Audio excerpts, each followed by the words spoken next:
Mm. That is a cool avatar, by the way.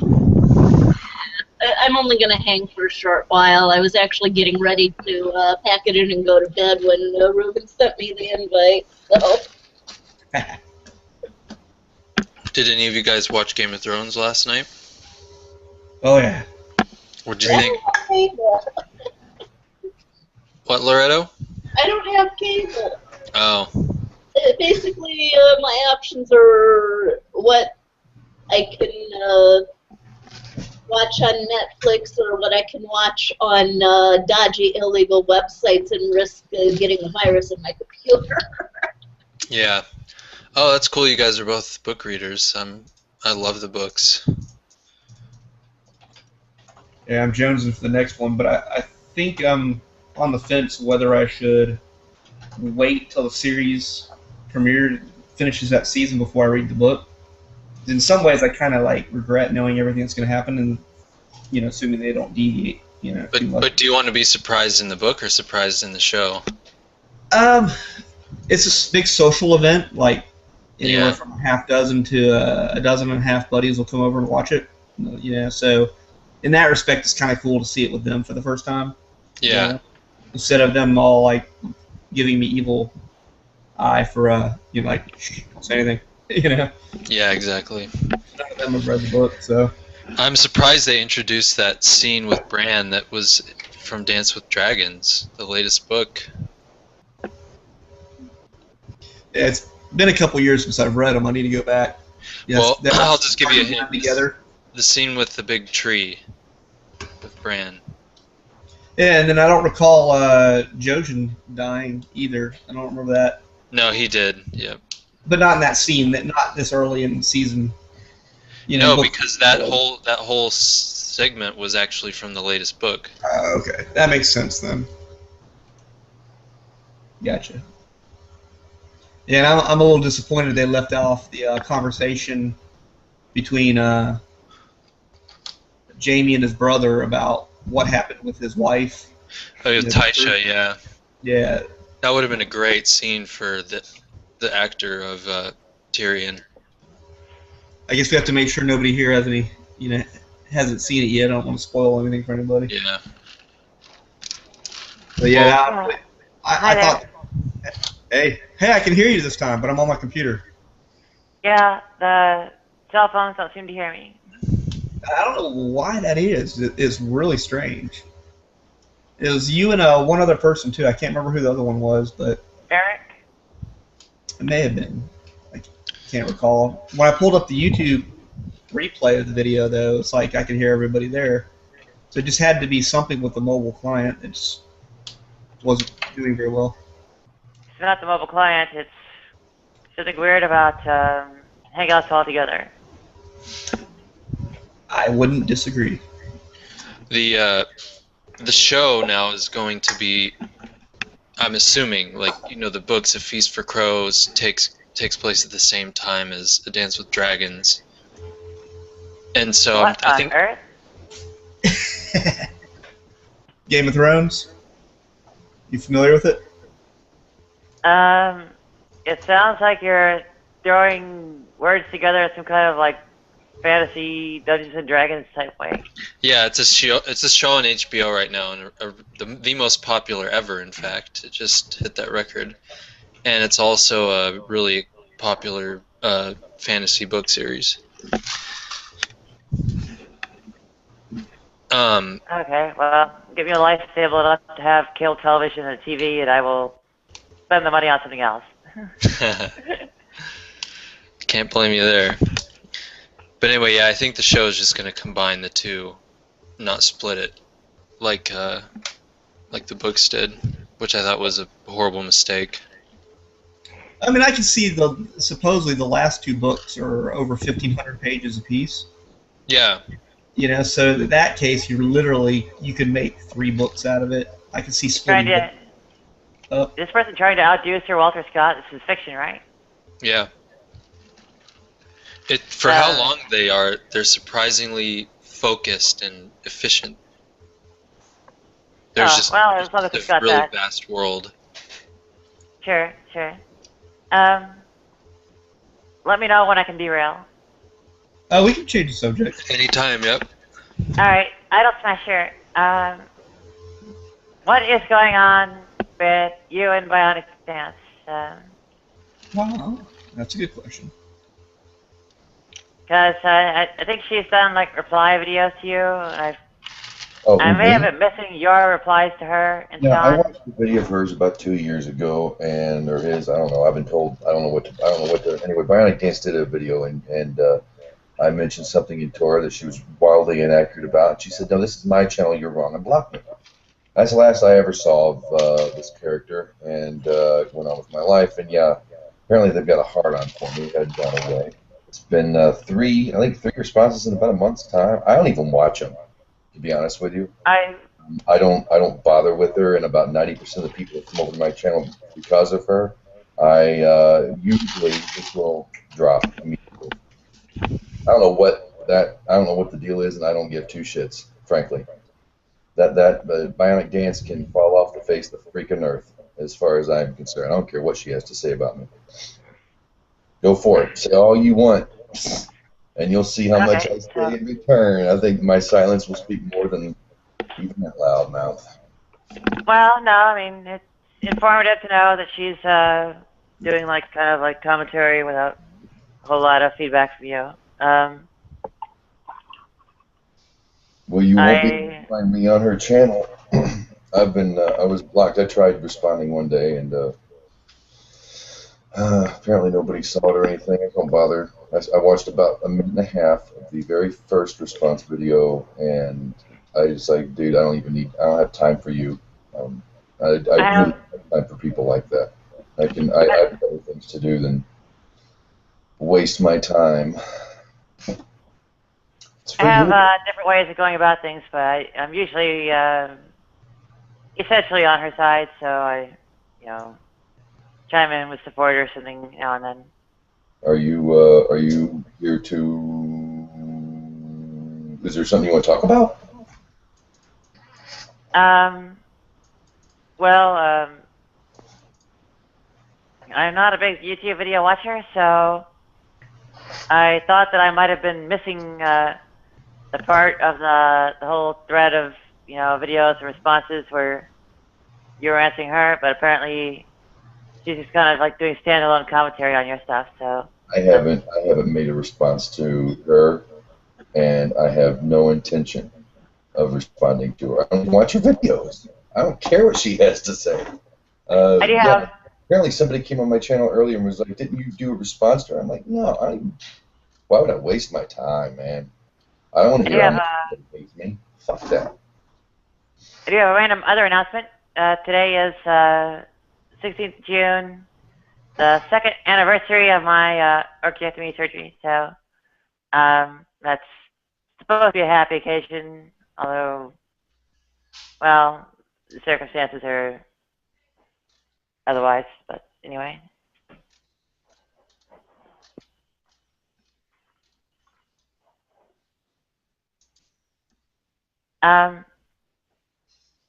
Is there audio I'm supposed to be hearing? I think everyone's muted themselves. Okay, sorry. I was actually just reading the comments that you had on a Bionic Dance's YouTube video on your wall. I type a lot, so it's and I have a very loud keyboard. Or I have very loud fingers. So. Yeah, they're almost kind of like irrelevant because it's kind of like whole preaching to the choir thing or whatever. So I just kind of like chime in with some kind of well, I'd be a little bit harsher against the anti-LGBT elements of Christianity and so on. Or I don't know, I'm more of a fan of like Patricia Churchland as far as the whole mind-body problem affair and so on. Whatever. Patricia's awesome. I like Patricia. Her husband's pretty good too. Yeah, I should say the Churchlands. Yeah.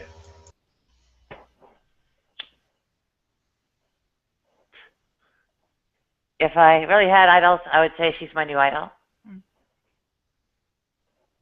Nice.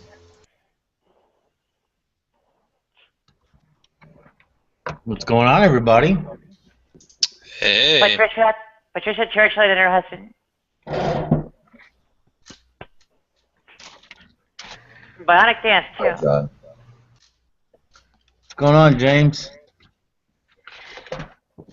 And the second Yes. anniversary of my orchiectomy. So, Second anniversary of what? of my orchiectomy. Unilateral. Okay. It's, congratulations kind of thing. Okay. Congrats. Congrats. Yeah, hopefully I can get the bigger surgeries eventually.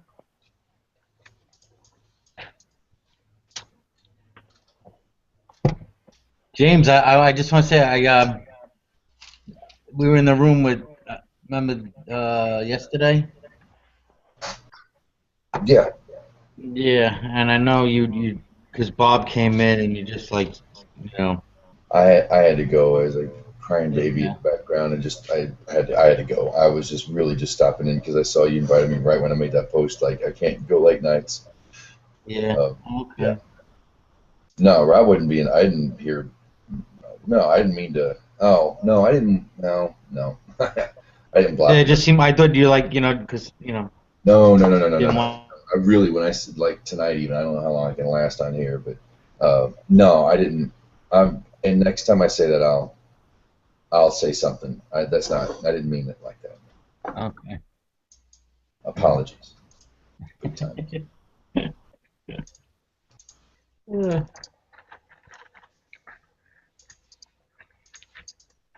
So what's the topic here today? Anything? Nothing quite yet. It looks like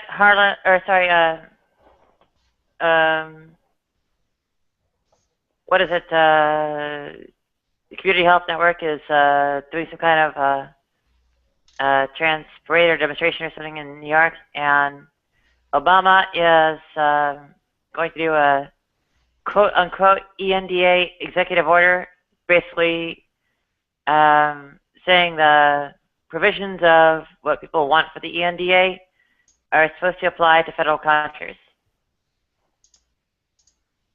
Federal what? Contractors. Oh, okay. Surprised they already don't. Yeah, most people are surprised how few protections are actually out there.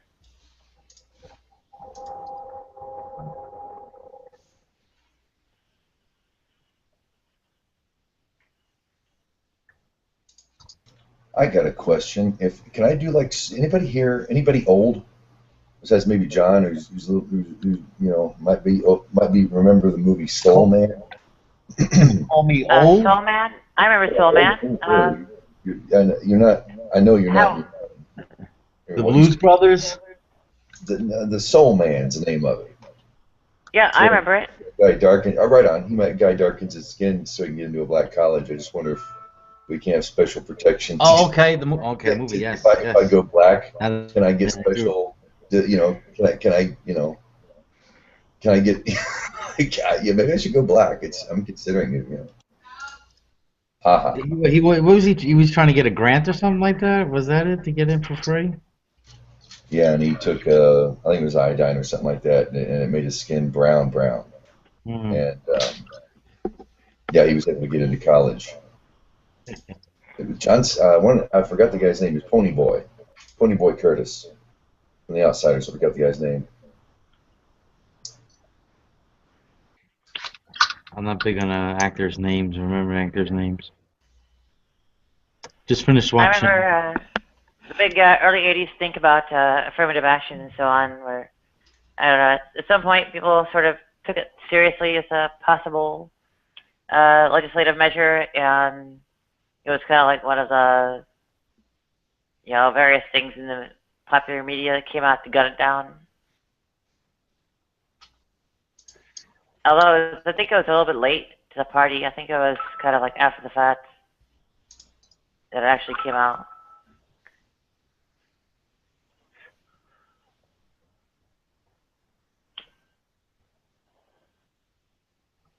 I mean, you remember, like, I don't know, it couldn't have been that far out. It was, Could have been like further out than like 82, 83.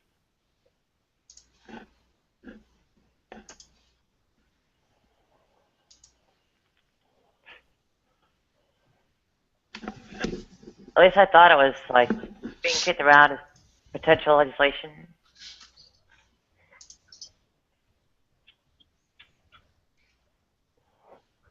I don't know. I thought it would have been a good idea. Steve, do you believe in a deity or not? What was that again? I'm sorry. Are you godless or a God believer? Godless. Okay. I need to purge my circles to get rid of all the people who, well, have been shitting on me for the past month or two. Yeah, every now and then you gotta clean out some of them. Get too many. Have to do that. I'll be gone. I'll be gone for a few years at the very least. So, homelessness, not prison, but still, even so, it'll look.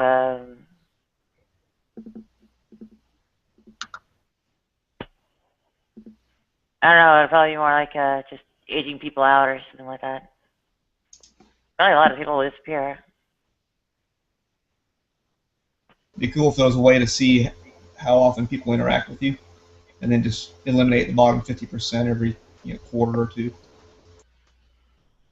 Oh, for all the talk of public libraries, when you're out on the street, you really can't do much of anything. Oh, I missed that part. Sorry. I said, for all the talk of public libraries, when you're out on the street, you can't really do much of anything. So,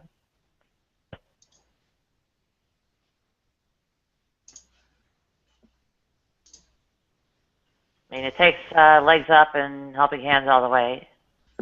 You know, one fails to show, and you fall back down again.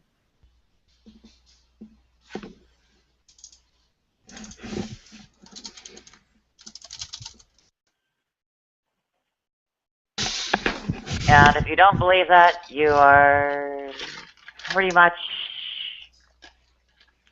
well, a victim of all kinds of right-wing canards and delusions of locus of control, indirect and multifactorial causation, and so on. Okay, easy test.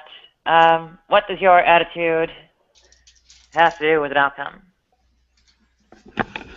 What are your internal mental processes, thoughts, feelings, and so on have to do with the outcome of any action you take? Quick sniff test here. What do they have to do with it? Yeah, what's their relationship to the outcome of the action you're taking while you're having these thoughts and mental processes and emotions, whatever? Well, in some cases, your mindset can initiate the action in the first place. Is that what you mean?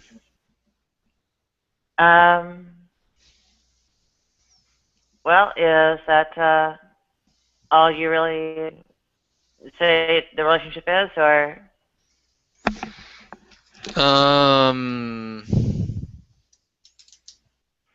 The perception of other people while you're doing the action can be affected by your state of mind, and that could be outwardly known, possibly, depending on the action, obviously. If you're exuberantly killing someone, I don't think they're going to care that you're exuberant. On the other hand, if you're exuberantly, volunteering and cleaning up trash on the side of the freeway, that will probably show more than someone who's maybe having to do it for community service.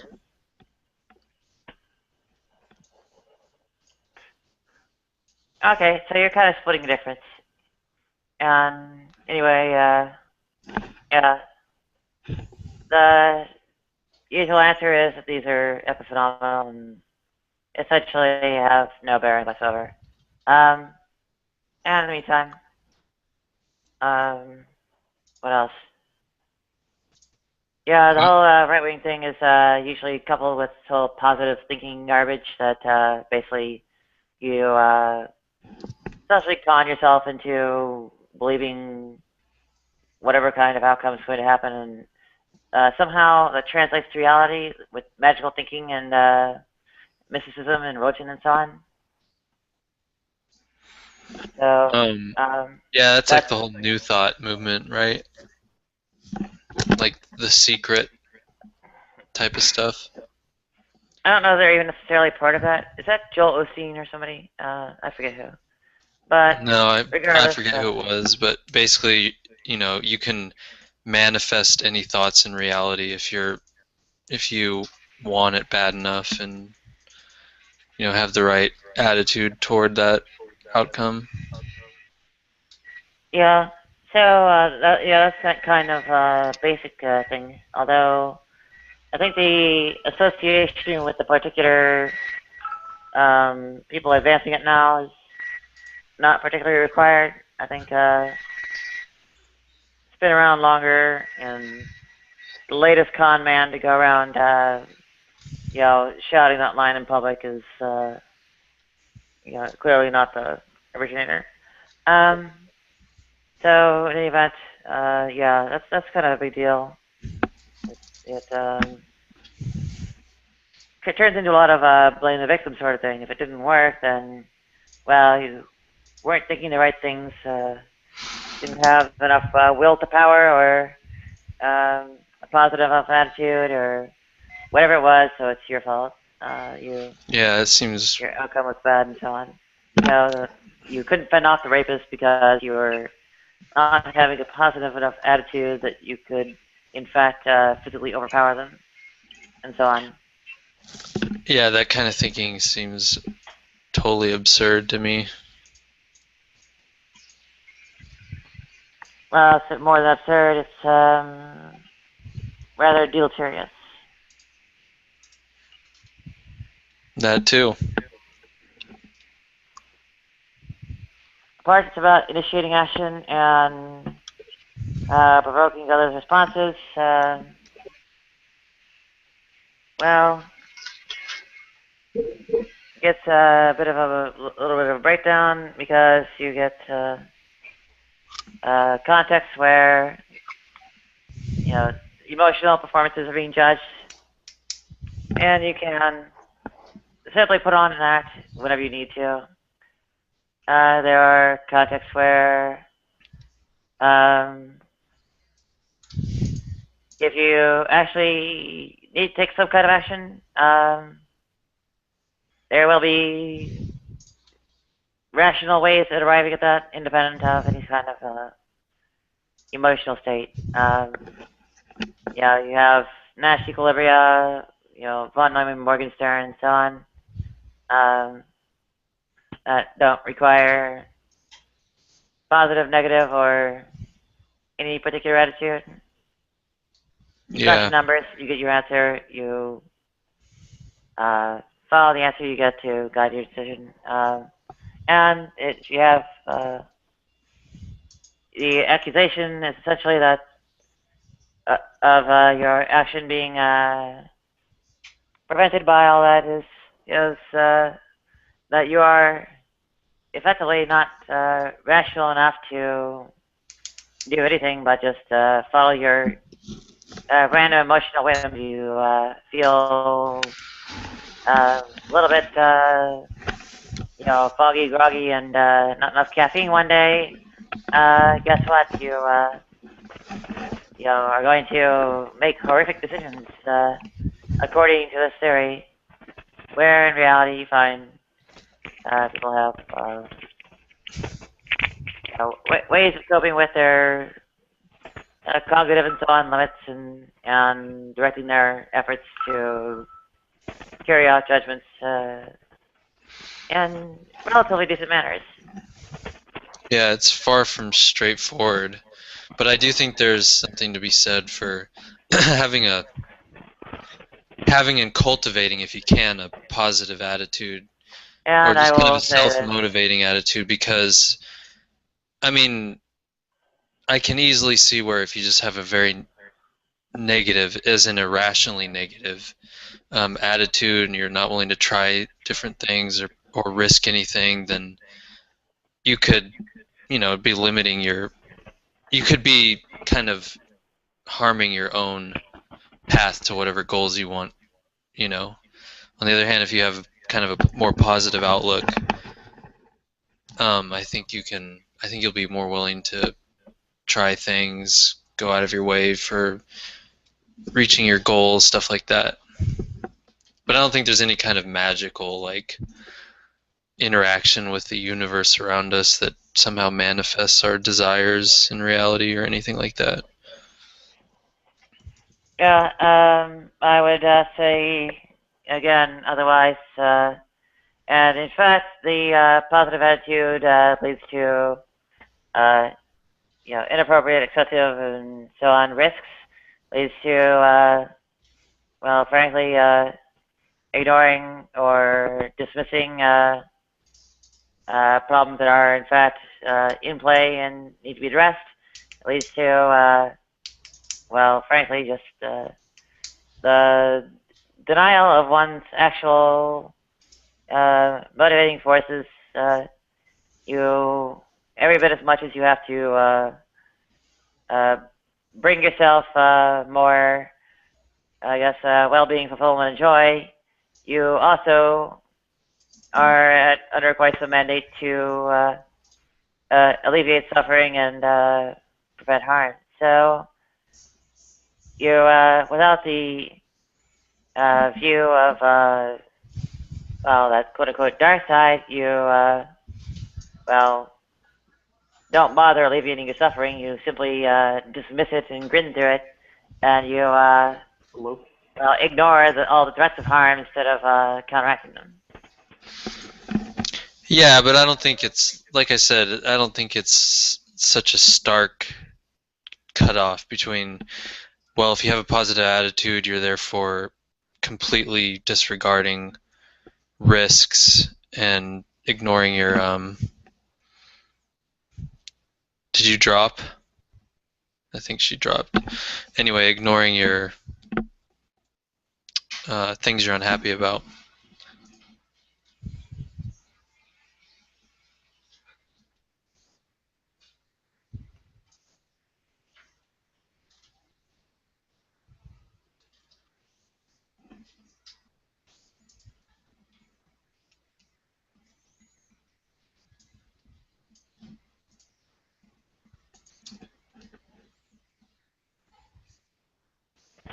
Can you by chance hear me?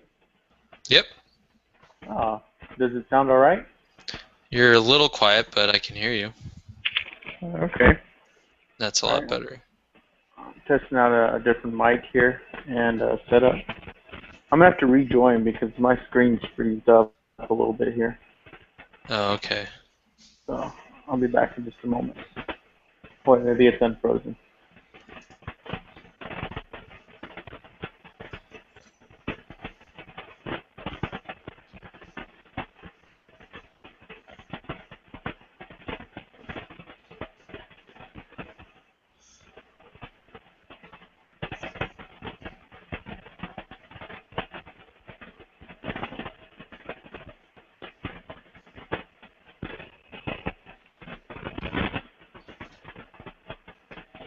Yeah, I'll be right back.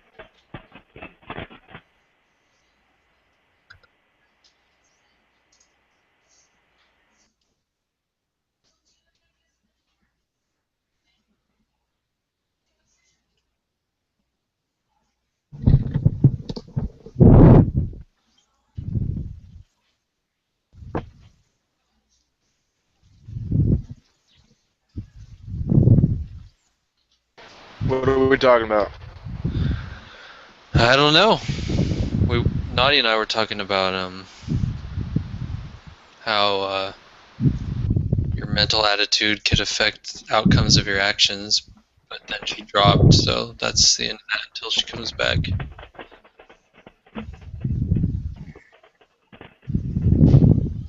But I think any topics up for, yeah, whatever anyone wants to talk about. I don't think Reuven has a specific topic in mind, do you, Reuven?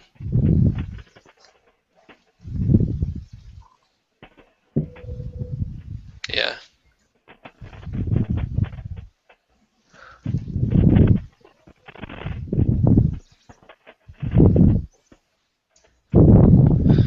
Yeah, that could be true, Benjamin. Makes sense, anyway.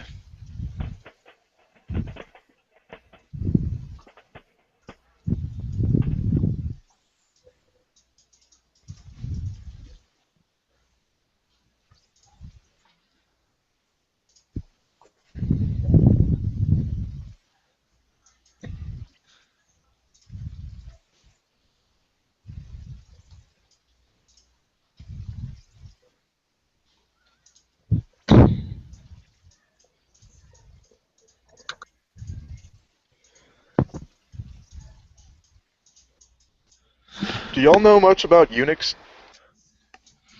I know they don't have any balls.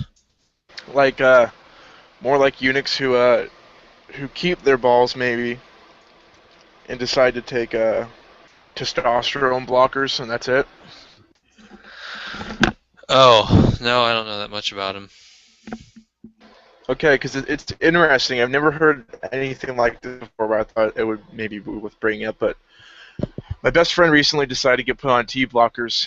He's my age. He's a young piece of shit like me. He's 18, and I thought he was kind of crazy for it. But he has kind of an internal struggle, and I don't know if maybe people could throw out some kind of mental illness or whatever the hell it is. But basically, he can't stand the fact that he has a sex drive, and he thinks it's disgusting that he automatically finds people sexually appealing.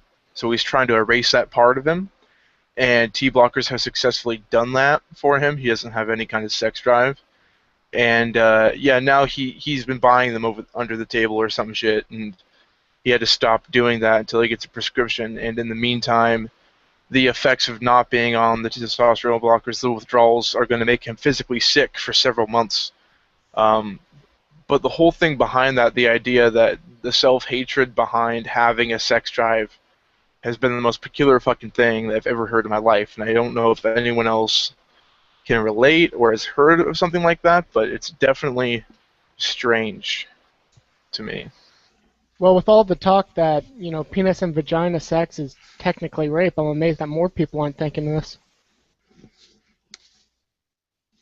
It kind of is a rape thing in a way. I mean, he's not like a feminist, but he kind of has a thing where if he finds someone sexually attractive or appealing, he feels like that's bad because he didn't get consent from them or ask them, or they don't know about his feelings. They don't know that he finds them attractive, so he feels like he's a bad guy for it. It's all really weird, but it has nothing to do with feminism, strangely. Does he feel the same way if he finds someone revolting? Does he feel bad about that?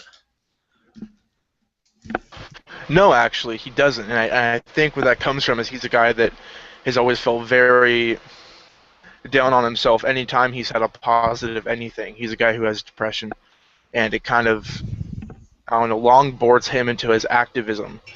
And he feels like anytime he appreciates something or is happy at all, it's wrong, and he wants to punish himself for it. He doesn't feel like he is entitled to be happy because there's so much suffering in the world, so maybe it derives from that. So any negative automatic response is one thing, but if it's something positive that he derives pleasure from, he immediately feels really fucking bad about it. That sounds horrible. It does. Part of me can understand this because when I was in high school, I saw all these attributes that typical males and humans have, and I completely despised them. So for a second I can understand, but that is really extreme to me. Like, why would you even do that? Why would you do what? Well, why would you go all the way with that? Like, yeah, despising it, but then completely taking steps to correct your body in a way. Maybe he just finds the desires so uncomfortable that he can't bear them. Yeah, like he's comfortable with his just basic to him basic depression, anxiety. He's comfortable with that, and it doesn't really do a whole lot of harm to him. He said, but when what I had been talking about got him to think about sexuality, it scared him so much that when he really started to think about his, having desires and everything that comes with that, it sent him into all these crazy off-the-cuff ideas of how to fix it. Like he immediately started saying, maybe I'll become a male prostitute and let a bunch of gay guys bang me all day, and maybe that will tucker me out sexually, and then I'll never want to have another thought because I'll get raped so much or something. Like he had all these weird ideas he wanted to do, and these weird solutions. Like it sent him into almost a different kind of depression. Like it made him very manic and crazy and have all these ideas and epiphanies, and it really fucking did him in. It made him so uncomfortable that he kind of went bipolar.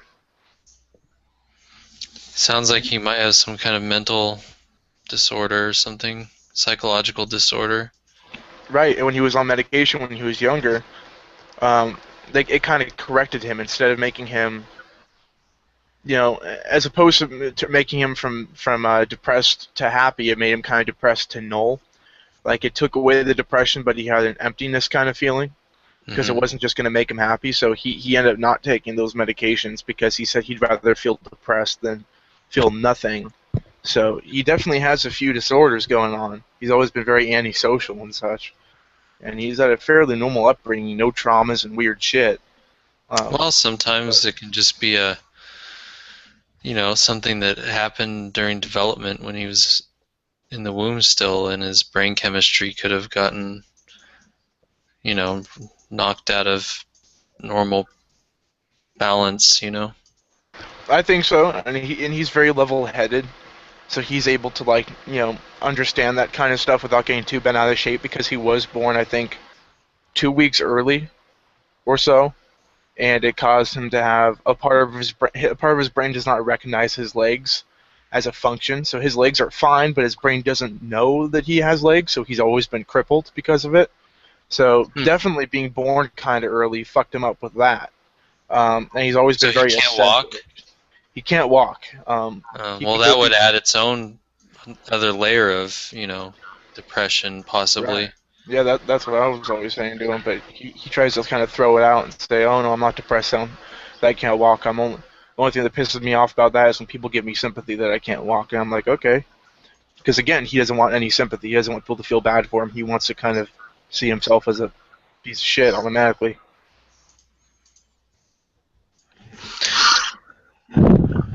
Well, all I know is it doesn't sound normal, but I'm not a psychologist, so I can't even begin to say. I know he doesn't want us to think it, but I feel bad for this guy. This sounds horrible. Yeah, I used to feel bad for him. I mean, I guess in some kind of automatic way I do, but it's like I almost shift my sympathy out of respect because he just abhors it so much. But yeah, he's got a whole slew of shit going on, and he's my best friend too, so I'm not gonna just up and ditch him. And we plan on having him move in, we getting a place and figuring shit out and starting our lives, and he's super gung ho about it. But he's just got all this shit he's trying to sort out, and yeah, I don't know what to do. Why does he hate sex? Well, he's kind of an antinatalist. So he hates the chance that sex could produce a kid because he feels like the ultimate unfairness is bringing a child into the world given the circumstances, and he thinks are more inherently negative than positive. So it's kind of the most cruel injustice to bring an unconsenting life into the world. So he hates sex because a byproduct of sex oftentimes is producing a kid. Well, then why doesn't he get himself a fix so he doesn't? There's no chance for him to have kids. Yes, he should have a vasectomy. Yeah, right. That's what I'm saying. But then again, that wouldn't erase his problem because then it would still go back to the idea that he feels bad. He'd feel bad about having sex or having thoughts because it's almost like a non-consent thing. And I'd say, well, find someone who gives you consent. But then he feels so divorced from emotions with regards to romantic relations that he wouldn't be able to make that work anyway. So I don't see why you need permission to find someone sexually attractive. I mean, You either Yeah, do I or mean- you don't. It's just automatic. Honestly, I think this is slightly little to do with Unix. This guy is obviously suffering with some serious problems that I will never be able to fathom. You have very religious parents, upbringing. No, not at all. Is he able to enjoy himself with other things? Yeah, just primarily activism and trying to make a change with anarchism and shit like that. So it's only this one topic which he finds difficult to take pleasure in. Oh, him? Yeah, it's not like he's generally anhedonic or opposed to himself having pleasure from whatever avenue it comes. It's just sex. Yeah, just sex and sexual attractions and jacking off and shit like that.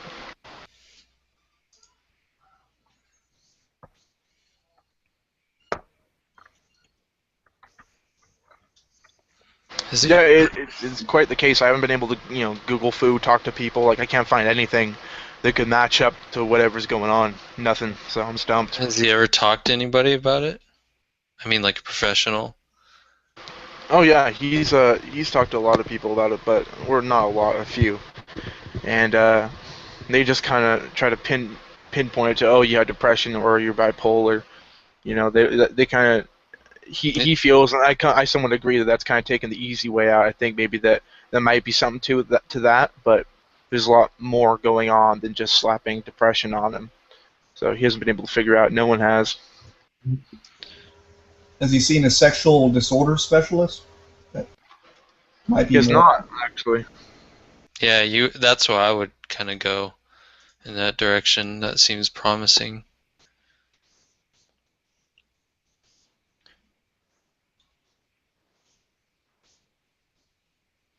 Yeah, the only people he's actually gone to have been just psychologists and I guess I don't know what the term would be, but doctors specifically help you in transitioning. And his issue, he doesn't want to transition. He just wants to get blockers. But he has not talked to any kind of specialist with sexual disorders. He doesn't feel that they'd be able to understand where he's coming from. But often they would, because that's where they're a specialist at. But I don't even think he ever heard of that being a thing. So I might want to bring that up to him.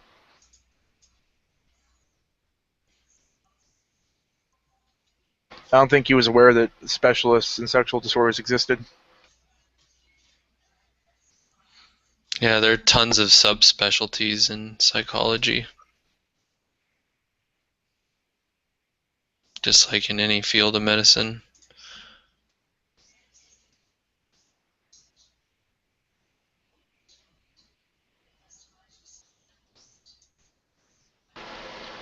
That's great, Benjamin, but I know the guy, so there's that. I too am an antinatalist and I too have bipolar, and I don't see how either one necessitates having a dark view of sexuality. Well, it's not necessary. It's just something that happens to be present. Just like me, I'm personally an antinatalist. One of my closest friends is an antinatalist. I'm the only person I know who's an antinatalist who doesn't suffer in one way or another. Every other friend that I do have that has an antinatalist view seems to be very miserable, and that sucks. I don't know if that's necessary, or if it goes hand in hand. It doesn't with me, but who knows? Why do you two guys who are anti-natalists, why do you feel that it's on the whole a negative to bring a new consciousness into existence?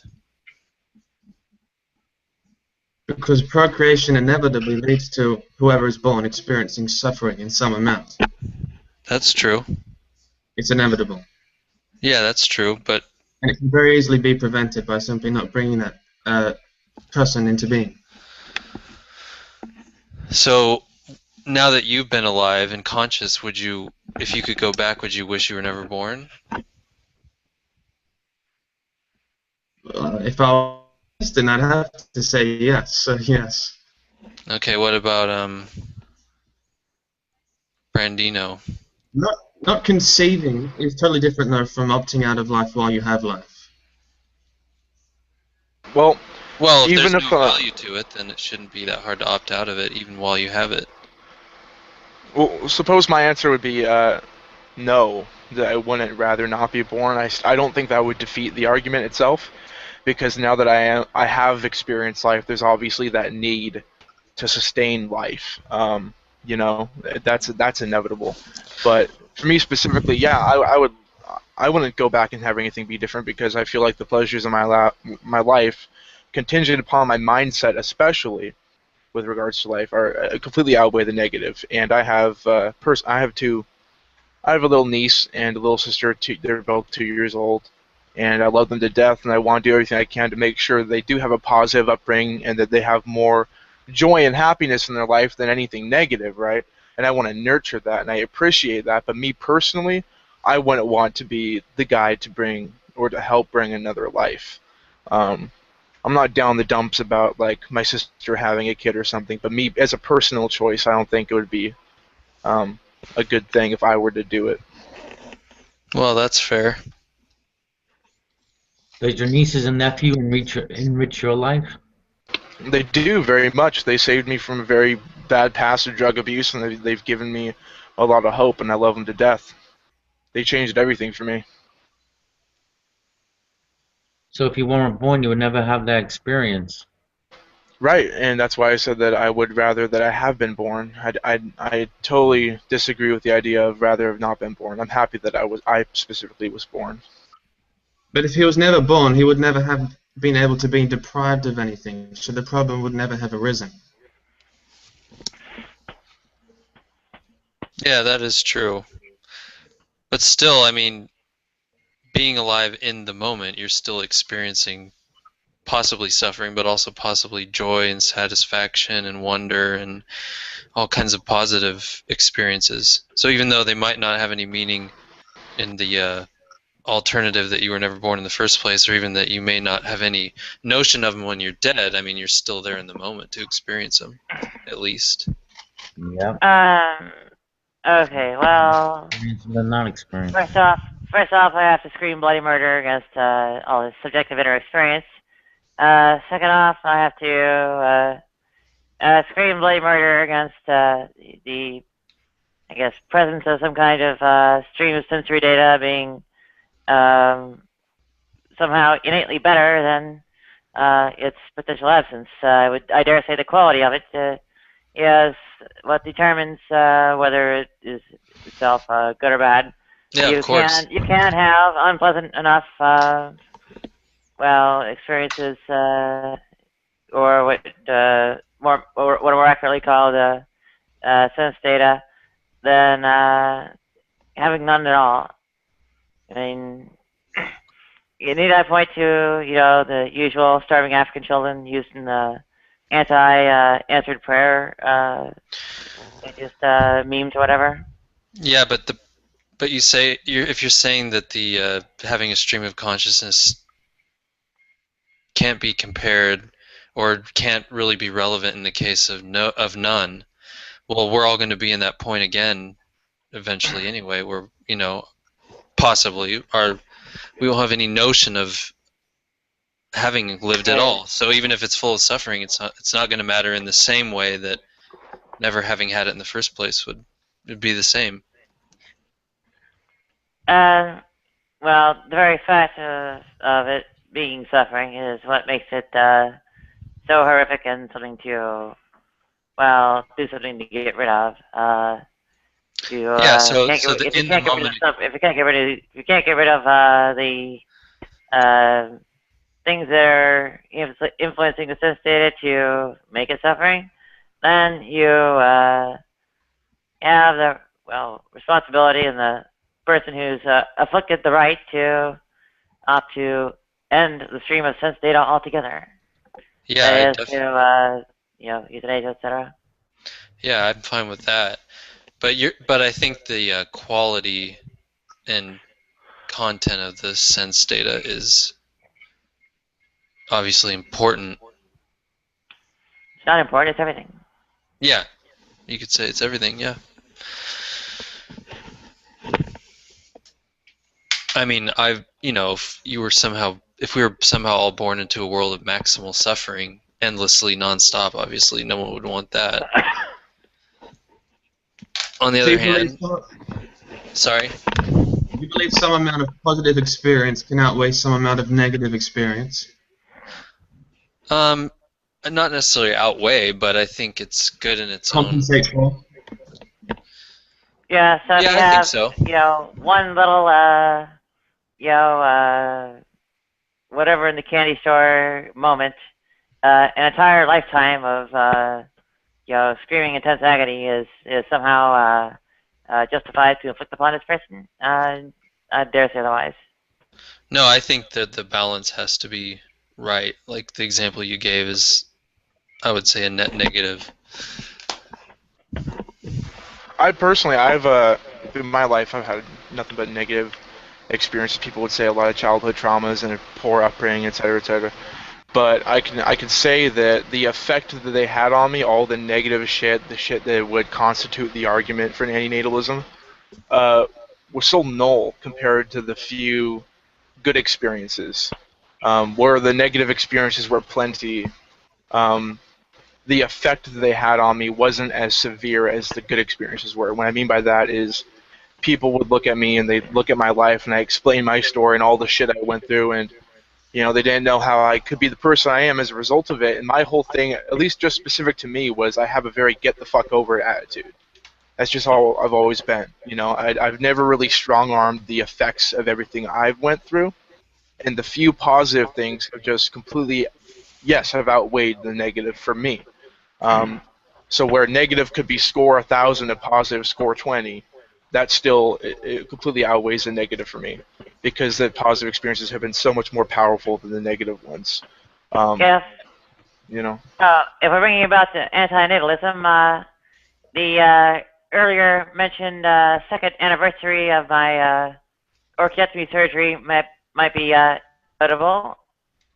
Orchiectomy is, I suppose, sometimes colloquially called castration. So you're definitely an antinatalist now. You could say that I'm one who put their money where their mouth is. In any event, well, yeah, the whole trans thing figured into it too, of course. But moving on. Yeah, someone who, well, I don't know how our experiences compare, but I would say something similar on the end of I've had a pretty consistently miserable life, and there, I suppose, were some bright spots here and there, and I don't see them having some kind of, incredibly greater weight than, well, the fraction of my life that they were. They were, outweighed, and, well, I've got more horrors coming down the pike. I mean, I'm about to get put out on the street again, and, well, guess what shelter they put me in, and, get raped in the showers, and, if I don't make it indoors, I get raped overnight, and so on and so forth. So I feel like, why do they come after me? It's not like I'm pretty. I don't even really look like a woman. I don't know. But you get the idea. So does anything, or what motivates you to, keep on trucking, to turn a phrase? It's pretty painful to actually try and put yourself out of your misery without big money, convenient means like doctors that'll just shoot you up with whatever to put you under in a way you won't wake up, or guns that'll make sure you don't even have reflexes fast enough to feel it coming or feel it hitting you, and so on. Once those things are snatched out of your hands, you are pretty much at the point where you have like some horrendous agony or whatever you have to somehow overcome to or develop whatever to face down, or in order to end the longer term. And that's pretty much the end of it. It's basically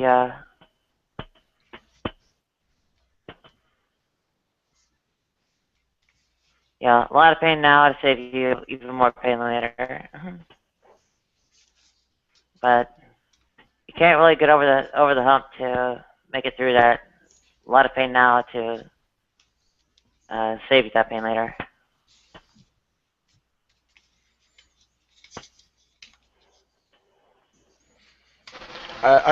What's kind of helped me is I choose to not have pain in a lot of ways. I feel like a lot of our pain is done by choice because of our mindsets, and because we hold on to pain we've had in the past and we kind of let it affect us. Like a lot, I could look at my whole past and I could let it dictate how I feel. I don't really care about. I just know this is live. I don't really care about saying live because whatever. I was denied public school. I never went to public school. I was super sheltered, kind of stuck in a home for 16 years of my life. Never saw actual public education. Throughout my childhood, I was raped, molested, I was beaten. I saw people do the same. I witnessed murder, drug trades, all kinds of horse shit. And I chose to let. I didn't even have to choose to let go of that. It seems like it kind of just let go by itself, which is lucky for me. But I feel like even if it would have stuck with me, I could have let go of it because holding on to all the pain and all the bullshit just puts me through more pain and bullshit that's unnecessary. By kind of, I don't want to boil it down to kind of woe is me because I feel like that's very insulting to people who still carry scars. But it's not productive at all. And choosing not to let go of what's happened to us will bring more pain and more suffering. So I feel like a lot of that is by choice because of our mindsets, and it is really hard to get ourselves out of that mindset. But you know what? 7 fucking days forms a habit. Gotta start somewhere. Totally agree with you, man. I dare say that's a joke, and a very bad one. The joke? There's no way in hell you. The joke. There's no way in hell you. He's saying that. There's no way in hell you get over it. Yeah. There's no way in hell. What do you do with a hot coal? What do you do in a what? What do you do with a hot coal in your hand? Put a hot coal in your hand. The analogy is, of course, horrendously inappropriate. Well, see, let me kind of try to explain this just a little better in short time here. I met my bio dad when I was 16, and I met that whole side of the family. And for the 2 years I've known him, I've been prompted with, still to this day, people asking me questions and wanting to know how, and thinking that I'm holding on to some kind of suffering because everything I went through is just extraordinarily awful.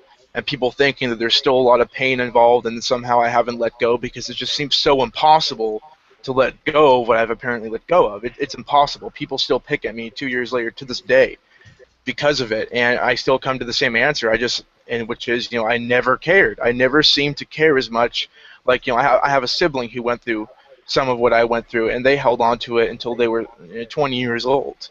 You know what I mean? And it's not like that was necessarily something they chose to retroactively, or proactively rather. It's not like, it was a decision so much. But yeah, I never cared as much as most people did.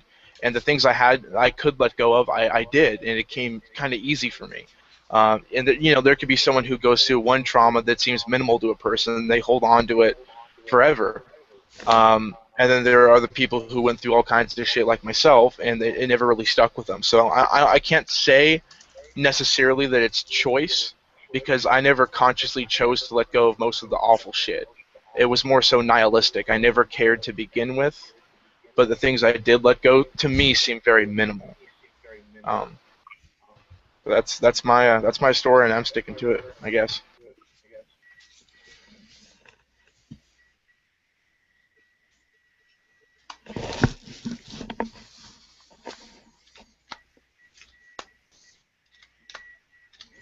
So are you saying that all of the suffering that you went through was of no consequence because you found a way to not care about it? I think the way found me, rather. Everything that happened to me outside of me, I just didn't care and didn't really have to let go. I already kind of let go automatically. But the things that I caused myself, like becoming a horrible person for a few years when I was living in certain circumstances, becoming a heavy drug abuser, things like that that I caused myself were things that I had to consciously let go of. But the things that I didn't cause were things I didn't have to let go from the beginning, I guess. So even physical pain to you was a matter of mind over matter. For me specifically, yeah, that's always been the case for me. Can't speak for You're other able to people. think it out of existence. You're able to think physical pain out of existence. I thought withdrawals out of existence for the most part. Severe hard drug withdrawals with heroin and methamphetamine. Although methamphetamine is just psychological withdrawals. Letting go of addiction was extremely fucking easy for me, which was always a big insult that I've held because my dad, my real dad, and my stepmom were crank addicts for 30 years, and it was extremely hard for them to quit. And I only had like 2 years under my belt. But still, it was so easy for me to quit because it was a mind over matter thing that I almost felt like it was an insult. It felt dirty for me to say, "Hey, yeah, I'm a year clean," right? Because it felt so easy to me that I almost questioned if it was an addiction in the first place. So yeah, that's how I've always been. Mind over matter has always worked for me, especially with physical shit. So when you're in the midst of an addiction or when you're in that moment feeling some pain, do you think even then that it was of no consequence? Alright, Yeller Geller, better spoon. Come on. Mind over matter, my arse. You only matter, your mind has any influence over the muscle fibers that are attached to your nerves. And those nerves that are attached to your brain.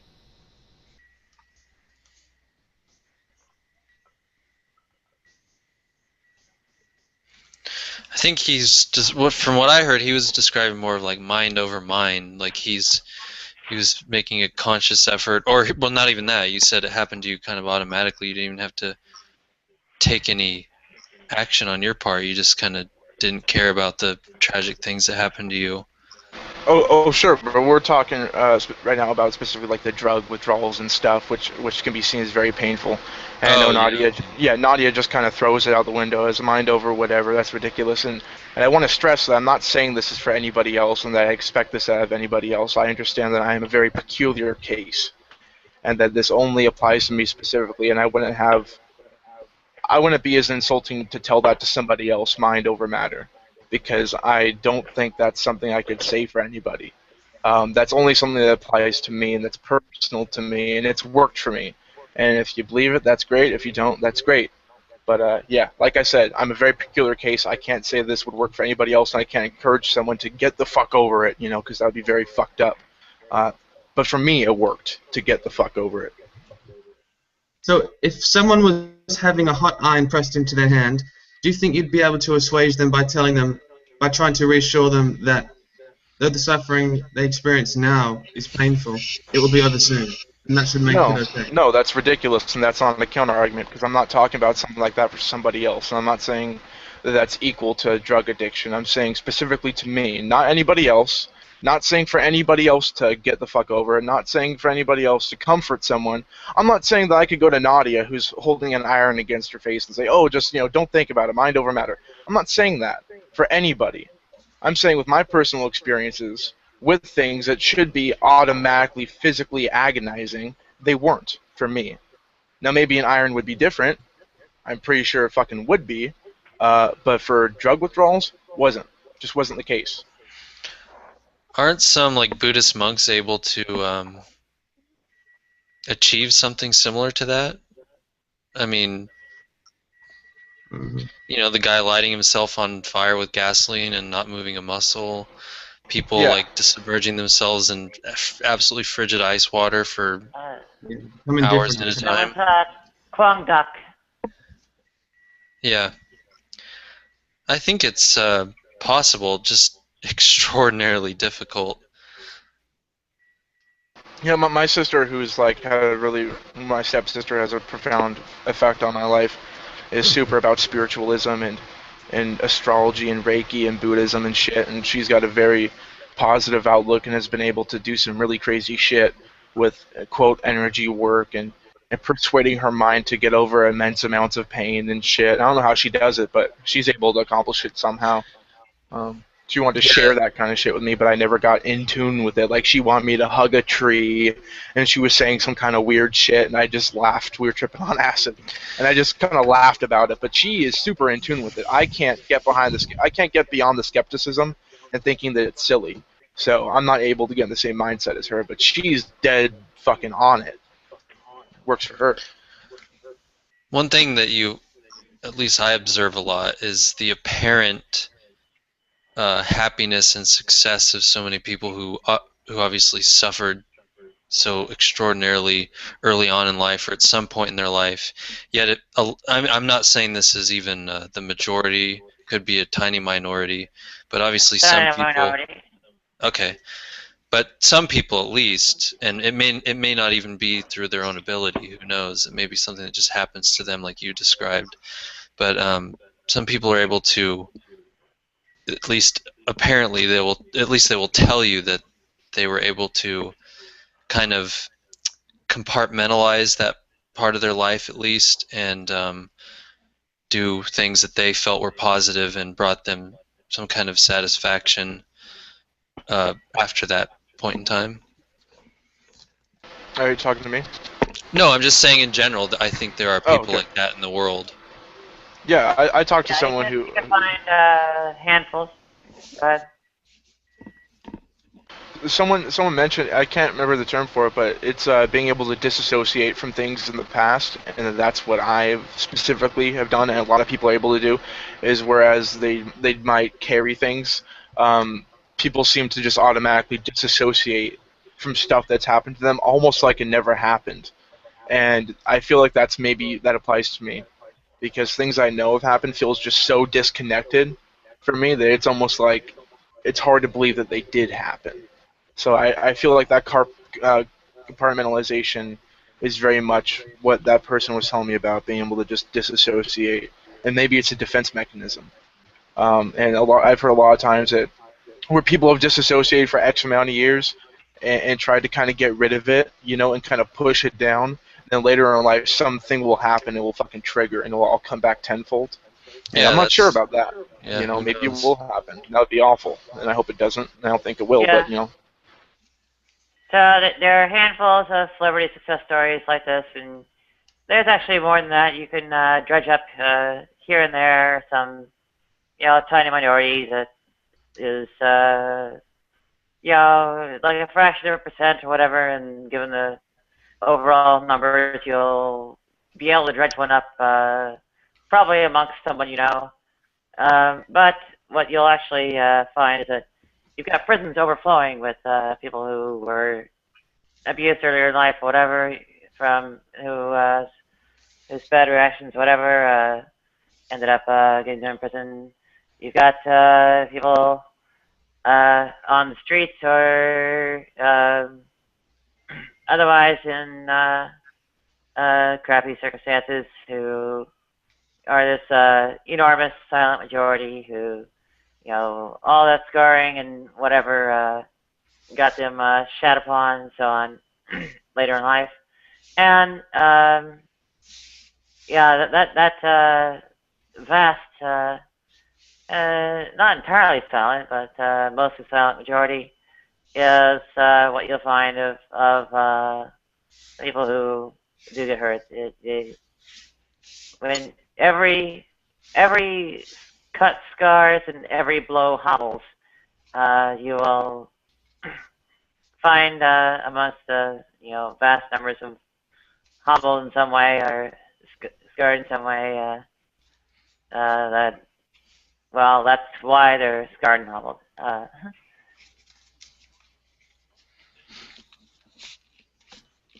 Something happened to make them so.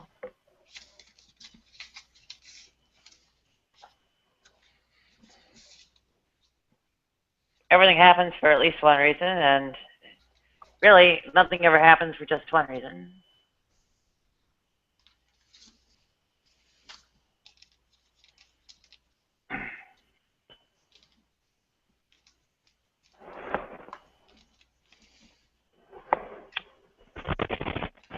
Yo, Brandino, I got a. What up? I just want to say that you are an inspiration to me, and I appreciate you sharing your story. It's really cool to hear somebody that has gone through extreme adversity and is able to let go of all the resentment, hatred, and anger towards others. Because Yeah, well, to me off of some whole, Horatio Alger, Captain of Your Destiny, more fluffy right-wing canard as far as I'm concerned.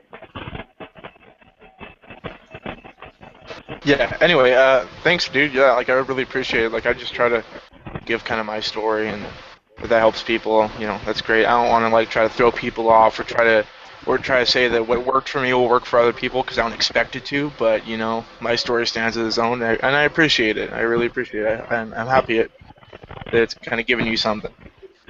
yeah, I mean, definitely. I've never been through anything near as trying as what you've gone through, and so it's nice to hear the limits of forgiveness or the limits of mercy that people can have, and see that. So I do wonder. One thing I'm curious about is in your letting go of these trying times, letting go of the. I mean, granted, you mentioned you didn't even have the feeling of letting go; it just came naturally. Do you still see yourself, wanting the best for the people that harmed you? Like you have a love for your nieces. Do you still have that same love for the people that harmed you? I'm happy you asked me that question, and kind of a shorter answer is I do. And since I was really young, what sparked my fascination with psychology and human relations, which was I felt a lot of sympathy. I felt more sympathy for the people that abused me than I did for myself, which was none.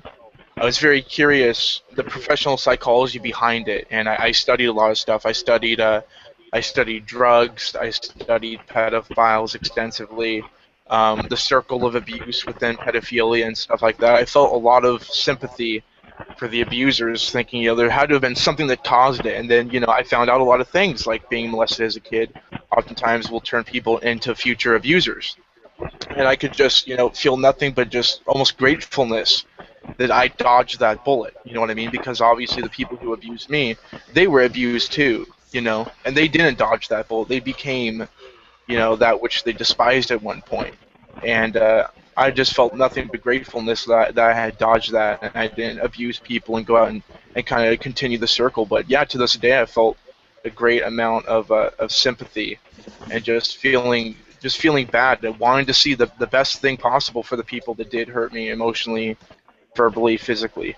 I can't hold on to to anger or to wanting to see them roast or something, because if I held on to that kind of attitude, I don't think I'd be able to give the kind of life and the kind of love I want to show to my niece and my little sister. I kind of want to be completely clean of all negativity, and I feel like I'm on the right track. So yeah, I do feel that compassion, Awesome. even for the people that abuse me. Well, thank you once again for sharing your story, sharing your love. Really outstanding stuff, changing the world. You bet.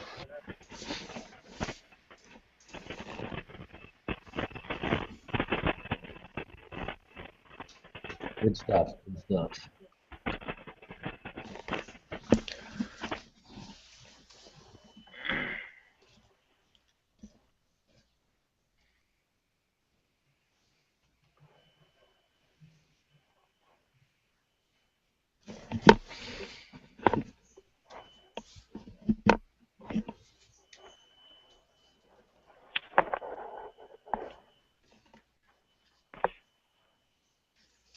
Any other topics? I'm stumped. I'm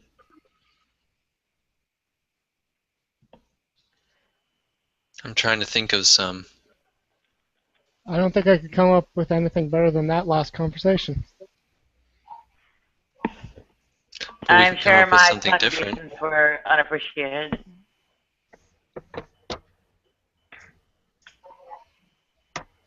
And, I don't know.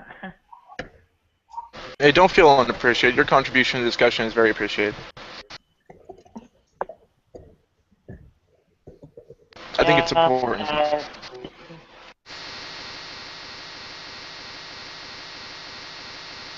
Well, I should also point out my hardships are in fact ongoing, so... That doesn't help.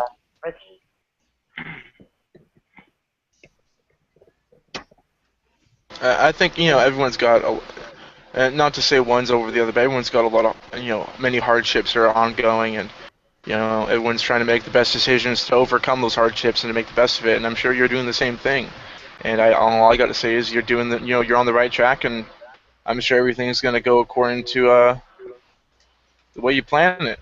Obviously there's a lot of awful fucking bumps in the road. I don't know you fairly well, but from what I have heard you spoke about, you're kind of on the fence a lot. You're not on the fence you're on the fence of circumstance, of being homeless, of not having the things you need.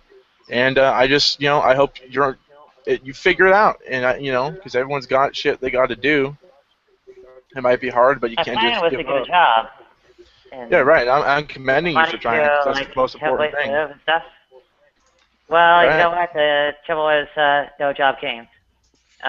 So now I'm, damned to hell on earth.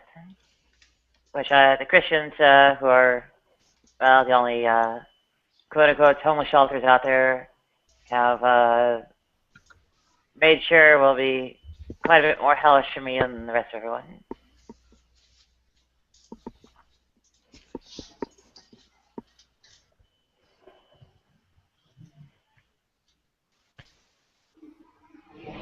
Well, Revan actually posted a topic in the chat. I'll just read it out. If you could choose which religion is true, which one would it be? And if you have a religion, pick one other than your own. I'm non-religious, so I don't really think the question applies to me. Yeah, right. Listen to what No, Nietzsche. it applies to you more. No, it applies to you even more than a religious person. How in so? case anyone's wondering. Oh, sorry. Well, I had to make a no, loophole so religious people could meaningfully participate. The loophole being choose one other than your own. It was targeted originally toward, or primarily toward, non-believers. So,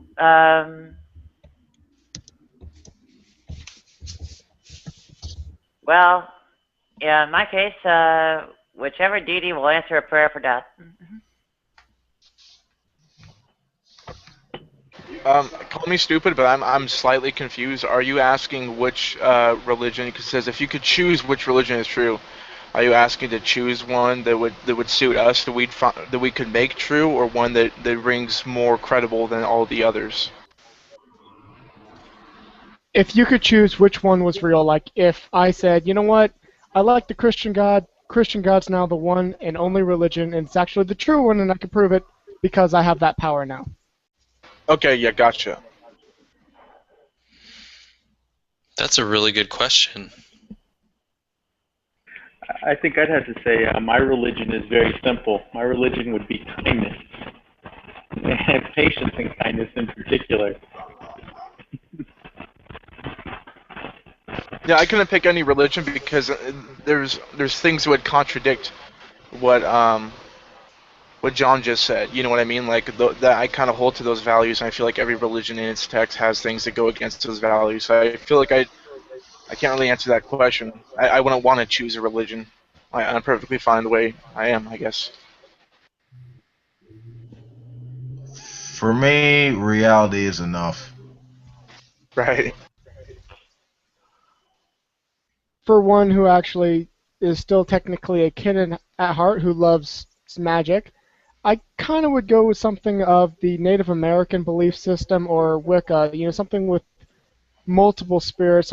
Everything has a spirit that you can pray to and it'll give you strength. I don't have much of a desire for an afterlife, but it would be nice if the afterlife that I was told about as a kid were to be the case, because that would be super cool for the loved ones in my life and the little ones and stuff, but I don't see it as plausible at all, so I'm not going to desire for it. But That's it like the does sound opposite of nice. mine. That's like the direct opposite of me. I was like, not only, absolutely don't have an afterlife, end this one now. So you would want to just as painlessly and quickly go back into the state you were in before you were born. Yes. Well, I think any god would, any all-powerful god could grant that. Well, any could, but which ones would? Yeah, good question. I don't know.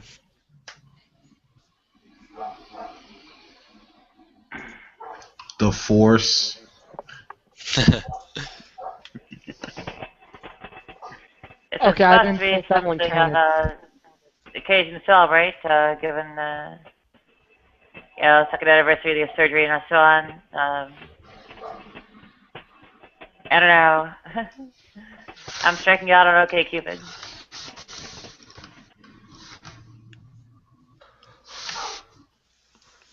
I wonder if the YouTube audience cares to have a volunteer throw a pizza at me or something.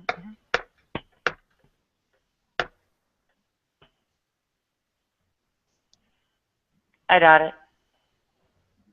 Steve, it's my understanding, maybe Reuben can correct me, but isn't that the main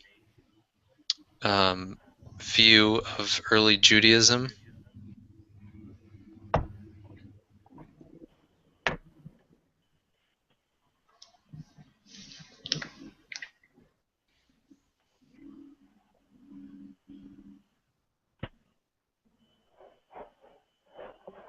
Oh, you already answered my question.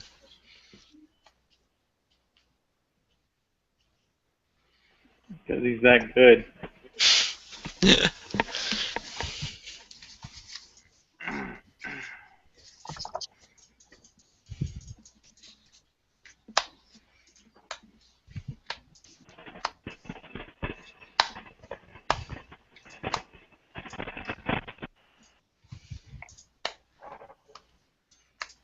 Okay, any other takers on which religion would you like to be true question? Yeah, I'm still thinking about that. I don't know if I could pick one. I'd have to really give it a lot of thought. What about one of those ancient Greek mystery cults with all the orgies and stuff? Yeah, That's I can see assuming we that. don't have that. How about pantheism? Where are the orgies in pantheism? Come on. The origin? No, not origin. Orgies. Orgies. Yeah, like the cult of Dionysus, all the big orgies.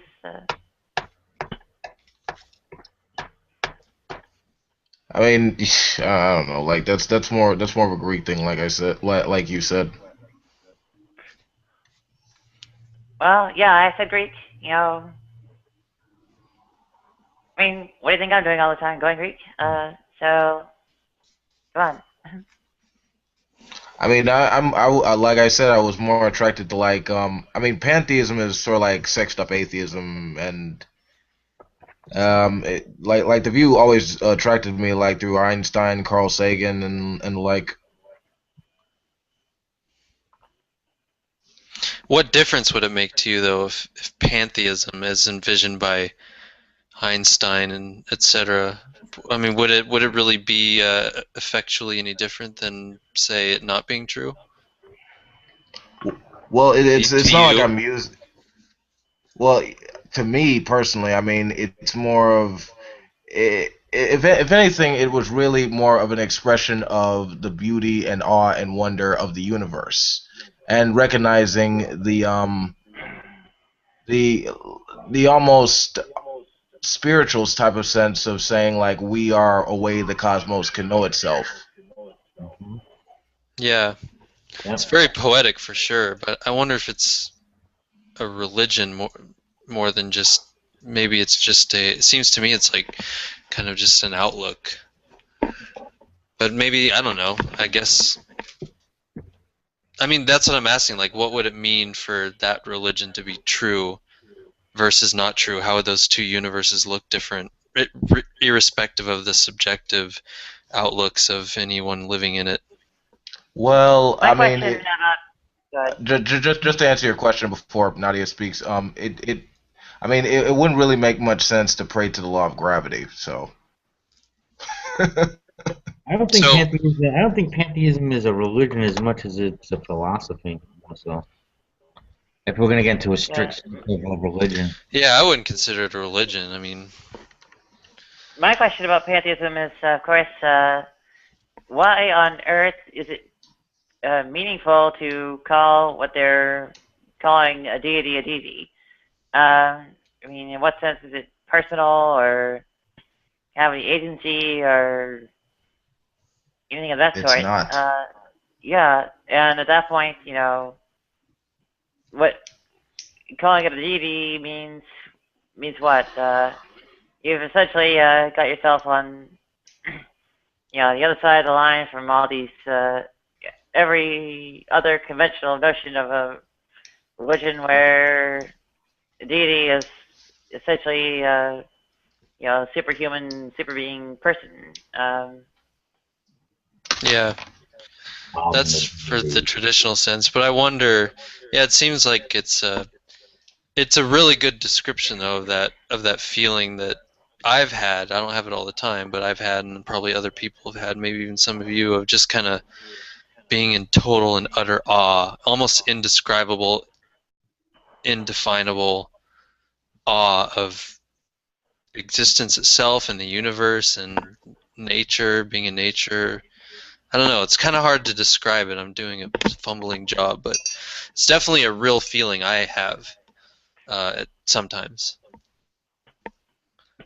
I feel that mostly all the time, especially when I'm in my most relaxing mode, which usually is I'm going hunting, and it's something simple like being up in a tree stand, watching the sun come up, and I just get lost in thought of just awe and appreciation for nature and life, and kind of this connectedness. But I don't really see it as like, you know, I don't see it as a god or like a deity, and I don't think you do, but you know, but I'm definitely in a lot of awe and appreciation, almost like an overwhelming connectedness, but more Yeah. so like an appreciation of holy fuck, you know, what are the odds? And then just really appreciating that. That's where mine comes from. Yeah. Hey, Nadia, have you ever done any hallucinogens? Like LSD or mushrooms or anything? Yeah. What were your experiences like on them? Um, well, horrible. For the most part, was overcome with physical distress, vomiting, and real bad. I guess you call them muscle spasms or whatever. But How about well, the mostly. how about the mental effects? Just the experiential effects separate from, you know, separate from the physical stuff that obviously was bad for you. Yeah, things looked kind of scary and threatening and so on. It was a little bit odd. I mean, I don't know that I was so much seeing things as different from how they were, but their connotation was certainly different. You know, You kind of perceive them differently. Yeah, I essentially saw what was actually there, but what was there had a different way of seeming to me. That was, Yeah. well, threatening and scary and hostile and all that. So, So on the whole, not pleasurable. very unpleasurable, yes. Especially mushrooms, guys. Stay away from mushrooms. Yeah, I've only done like the whatever it is, put the thing on your tongue or whatever. Yeah, mushrooms was literally the worst experience of my life. Like the worst. It was so fucking awful and scary and just awful. I've always been curious about them. I've never done any of them myself. Um, the most I've done was a weed brownie that I had way too much of one, and inexperienced with weed anyway, and it was just a horrible experience overall. But I think it did have some positive after effects in my thinking and outlook on certain things. But anyway, there's a lot of research coming online that hasn't been done before, at least not as much, about people taking mushrooms, for example, LSD, a lot of other hallucinogens, and they're reporting at least some even long-term after effects positive in general. Like for example, they'll take a lot of people coming back from violent military service in Iraq and Afghanistan who have severe PTSD, and they'll give them I forget the specific drug. I think it was ecstasy, MDMA, and they all, not all, but a huge amount report majorly positive changes in their post experience with the drug, life, even years after the initial experience on the drug. And people with mushrooms reported having better personal relationships, better outlook, a lot of stuff. And it's mixed, of course, but it seems like the majority, at least over 50%, and sometimes, like in the case of the MDMA with PTSD, you're talking like 60 to 80% people reporting significant improvements, which always I was fascinated with, because I've heard so much mixed tales about, some people use them and they're horrible, worst experience ever. Some people describe it as the best experience they've ever had in their life. It's just kind of like flipping a coin. I don't know. Right. Yeah. My only advice, real quick, to people considering hallucinogenic drugs of any kind is don't do acid, don't do mushrooms if you're predisposed to things like anxiety or depression. Probably not going to work out too well. If you don't have any kind of mental disorders, like you're nothing but success and good trips. For me specifically, I don't really have anxiety, but the only reason why my mushroom trip was so awful and painful was because I had done a lot of dabs, which is oil-based weed, is when they turn weed into oil. Super powerful stuff. And weed by itself, I'm already sort of maybe allergic to. I get super debilitating anxiety half the time. And so doing all these dabs coupled with my first mushroom trip was 5 grams, which is way more than you should. It was pretty bad. My acid trip was very enjoyable, but then I smoked some weed, and then that's when the last 2 or so hours were bad. So triggers for anxiety, stay away from it. If you have anxiety or depression in general, odds are your trips are going to be pretty fucking nasty. Or if you just have a very negative outlook on life in general, or if you don't accept yourself, or some negative shit, it's not going to go good at all. You have to pretty much be in a positive mindset and not have any sort of debilitating disorders. Yeah, I've heard that as well, that your kind of outlook beforehand will, in some cases, have a probabilistic effect in the same direction on the quality of your trip. Very much true.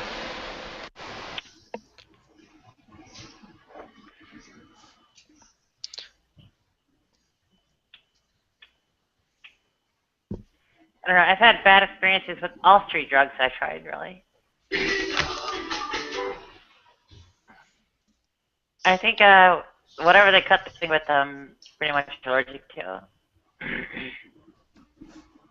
Marijuana's pretty good. Yeah, see, That's actually the one I haven't had, like, actual, like, horrific, basically poisoning reactions to. But on the other hand, even though it didn't, like, poison me or anything, it wasn't pleasant anyway. It was just kind of like, oh, well, that kind of makes me feel bad. I won't do that again. Yeah, when I first started getting into weed, I'd smoked it a few times here and there, but I'd say maybe a couple years ago I started smoking it like every day, and it was a huge enhancer of everything. Like every experience, every sense, smell, taste, touch, everything was enhanced. It just even like it's gonna sound stupid, but like playing video games, I was just totally way more sucked into the immersion than not on weed. And that was great. It lasted for like a couple months like that. Of smoking weed every day, I loved it. And then I had that stupid brownie, and that was a horrible experience. And every time I do weed after that now, not every time, but if I do even a little too much, it just kind of brings up that same bad experience. And a news flash from Susan Stone. An appeals court just struck down Alabama's anti-sodomy law 11 years after Lawrenceburg, Texas. So. Cool. Finally.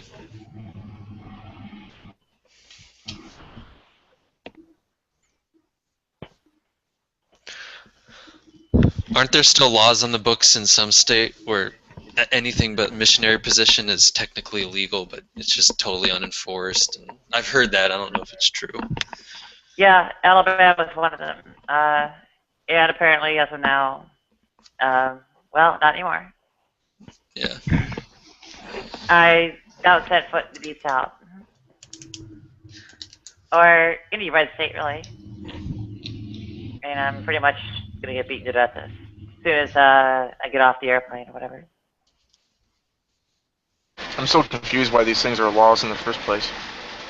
Yeah, well, they're in the Bible Belt, so it's not really surprising. Right. The Raw Story reports that Alabama's one of 12 states.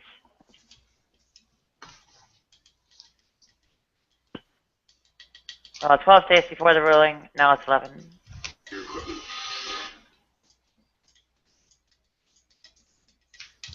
What do you guys think about the paleo diet? It's voodoo. Voodoo? Probably tastes better. It probably tastes better. Anybody else? Anyone else have any thoughts on it? What is that exactly? The idea is that you try and limit your choices of food to something that would be the same or similar as something a Paleolithic human would have been eating. So, for example, they probably weren't eating grains, so you avoid grains. They weren't eating dairy, so you avoid dairy. They were eating not a lot of meat, but meat, and a lot of vegetables and legumes, stuff like that. Works for me. Ooh. I mean, they had their way of doing things. We have ours. Yeah. I don't know what to think about it. It seems interesting, but yeah, I don't know. I haven't researched it very much as far as the health outcomes, but it seems better than some of these crazy diets that are out there.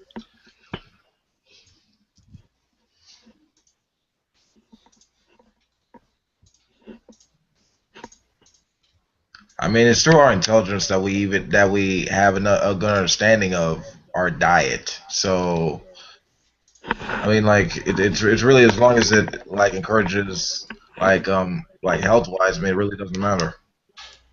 Yeah. Oh, and in the wake of Alabama's ruling, a U.S. pastor tells Christian parents of gay children to alienate them and turn them over to Satan. To what them? Alienate them. And turn them over to Satan? Yeah. That always works. So basically, Jesus said to be a dick to your children. Yeah. Do these people even read the sayings of Jesus ever? Probably not. They certainly don't practice them. And yay, children, you are gay, and I fucking hate you. Now go away. For a quick statistic behind that pastor saying, 40% of homeless youth are LGBT, and 68% of those report being homeless due to family rejection. So it's an epidemic. Basically.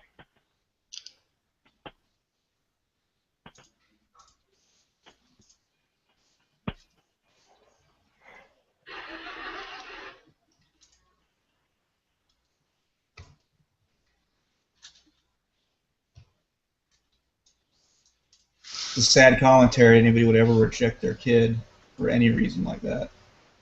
That's just mind blowing to me.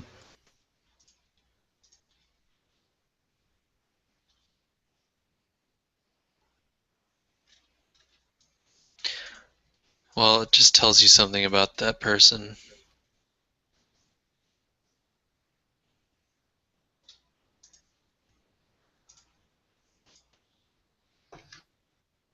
Yeah, that Westboro Baptist wannabes are alive and well. Well, the Westboro Baptist was the wannabe.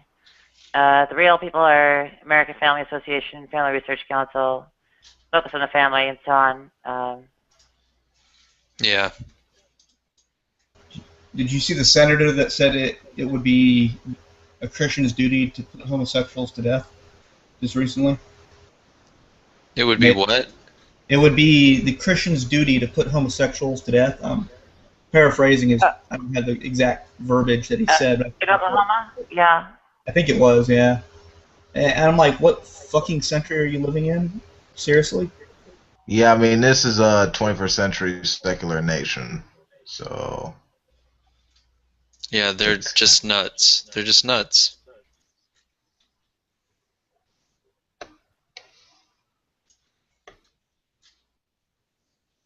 Seriously, it's like no one's forcing them to be gay or like blow dicks or eat assholes. Like shit, calm the fuck down. If you don't like it, don't do it. It's that simple. Don't tell other people how to live their lives, you know? Not rocket science.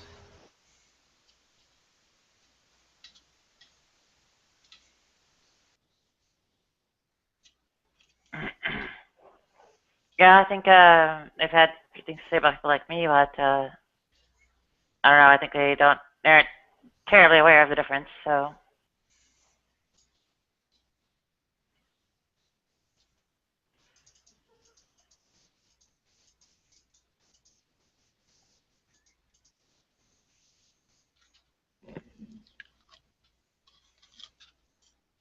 I think it'd be cool as fuck if like there was a vaccine or something to like turn everybody bisexual, and I've like passed this kind of little theory around.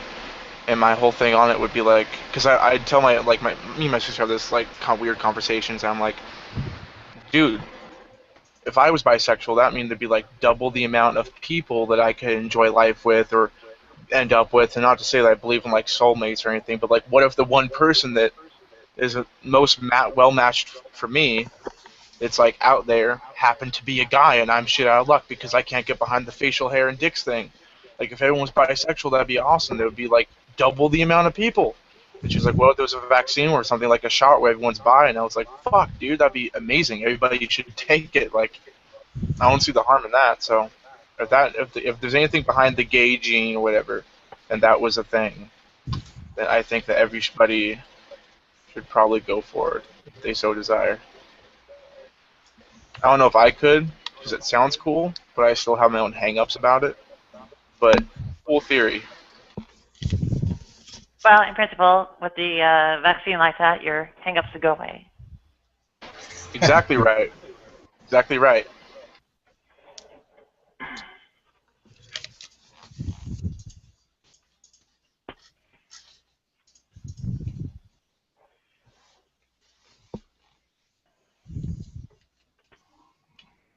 As long as it's prettier and more daintier than I am, I don't care. Like it's, I really don't discriminate that much.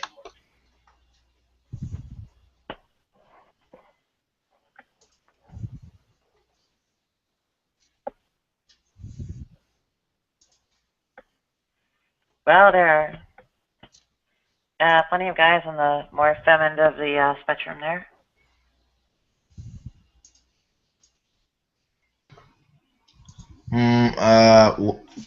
let's see. What was I referring to?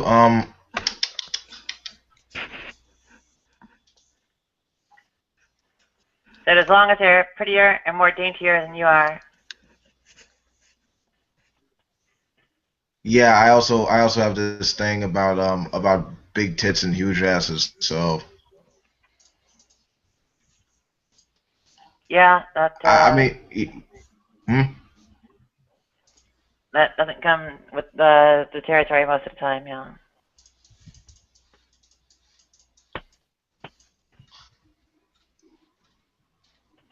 I mean, it's weird the way like society like ingrains cultural things within like our minds. It's Yeah, scary.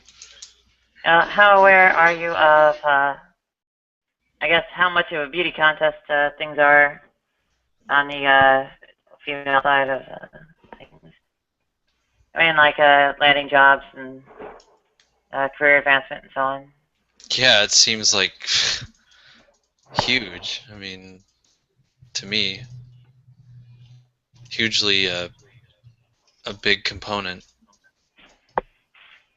Yeah, people are not exactly being judged entirely on the merits, No. or at least not the merits pertinent to their jobs. I think a similar thing can happen among and between men, but I don't think it's not even close to the scale that men Yeah. do toward women. But I think men have certain selection criteria that aren't always based on merit also. Also true. it depends on what we see as beneficial towards like the whole self-replicating process. Hmm. Mm. Or at least any norm that facilitated more self-replicating would obviously accumulate automatically. Mm.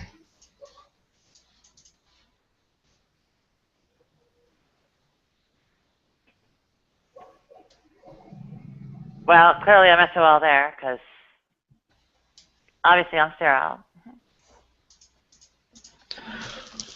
Well, I'm just talking about overall trends.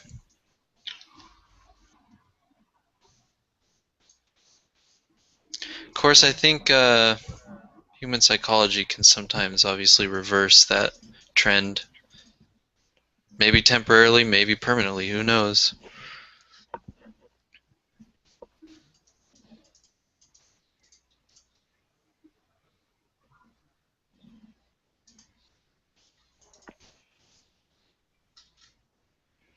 Well, it's, Yeah,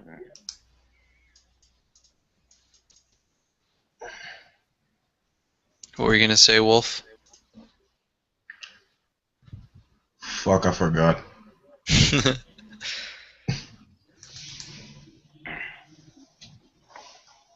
Full well, I have disclosure, my I own am a little question. high. Noted. Yeah. I have my own question of what the hell hit me to answer, I suppose.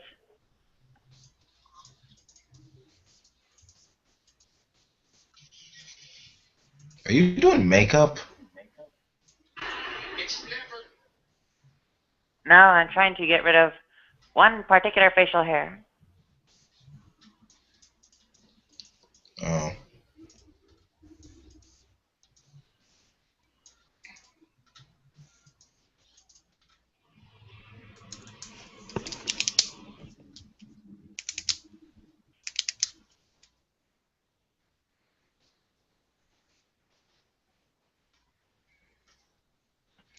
Well, guys, I'm gonna go get something to eat. I'm starving. I'll catch y'all later. Okay, bye-bye. Cool Take it talking to you. Yeah, thanks. You too, everybody. Tell ya, with second anniversary of this surgery and so on, I could have used, I don't know, some kind of celebration. Instead, I got Well,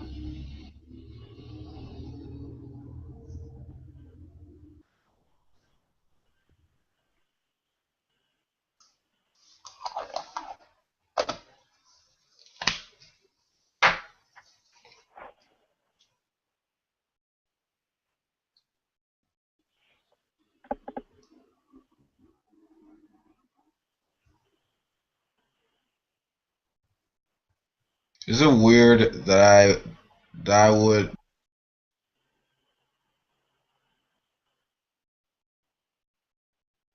you would what?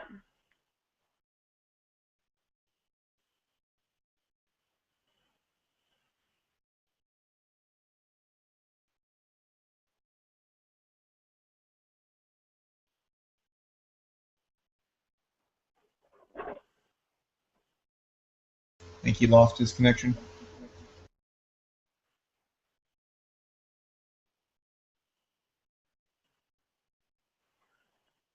I have a feeling I know what he's going to ask, and it won't sit well with me. Okay.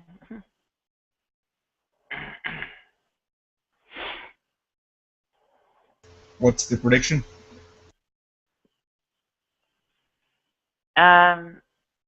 My prediction is that he would, or he's going to talk about being interested in people like me.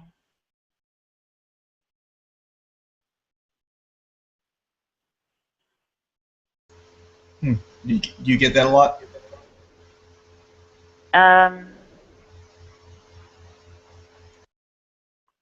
It's one of the pattern or whatever. Okay, don't hang out in the hood, sweetie.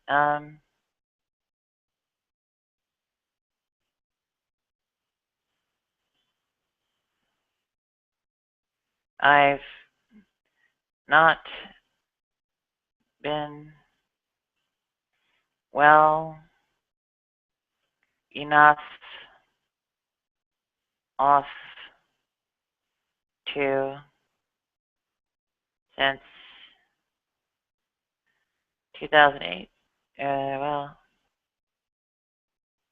I'll say 2009.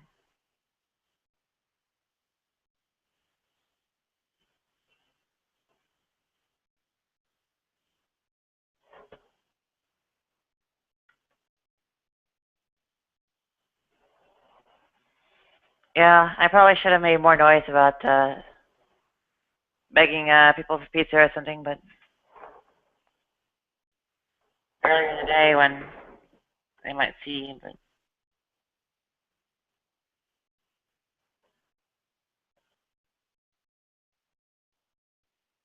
oh, the hell with it. I need to lose weight anyway.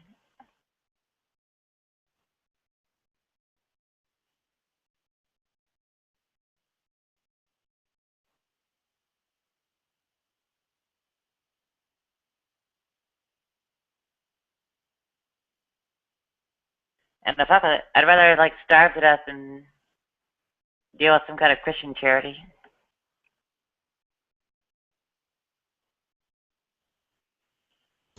I don't know. Some degree of satisfaction could be seen in having their money go to help out somebody that they vehemently oppose. There's a degree of irony there. I think that would be satisfaction, perhaps. Hmm. I'm not all pissy about Christian organizations anymore, so I hate when wouldn't that really get happens. mad about it.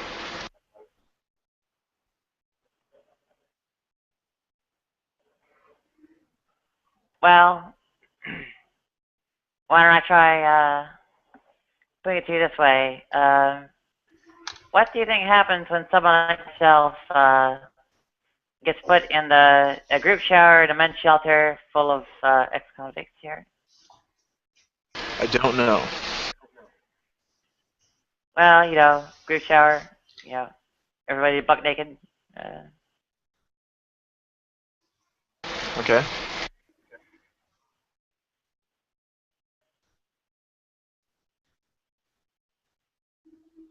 Well, how far do you think this goes, and how pissed do you think I am?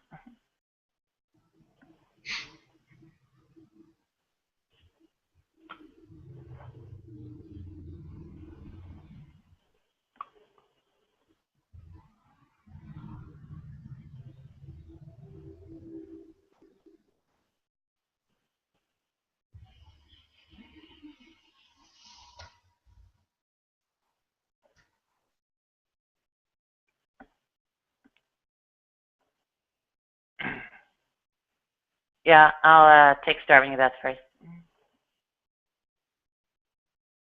And I've got a nice little 60 days to work out alternative plans, I suppose. But well, doing that without a phone will be interesting, if possible at all.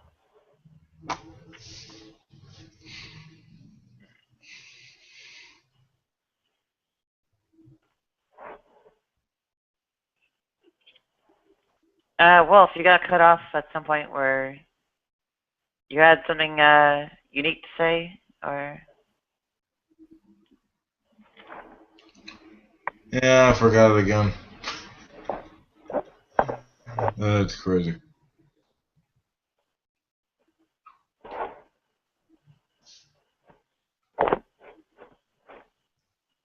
I think it was something like go ahead.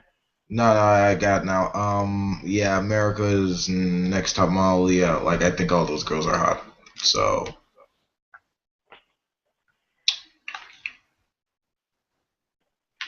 And I am Medusa, but ugly. Fat, ugly, unpassable, and unemployed.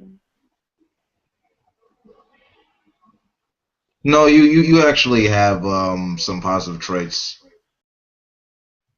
Like, I don't know, maybe I wouldn't make a bad-looking guy if I were actually a guy or something. What positive traits? Everyone likes long hair. I was about to say the hair, right? Oh, yeah, the hair. Well, thanks to thyroid medication, that's going to.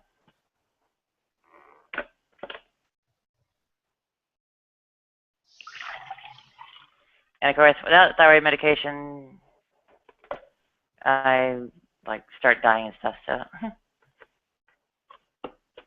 So are they giving you like T3, T4, or THS, or? Just T4 right now. I need to get on T3, and my GP, PCP, or whatever was stalling, and I'm fucking flat broken up. I can't even get to take the bus to get blood work or get to any appointments. So I've been trying to do things around the local area. It turns out they don't really exist, and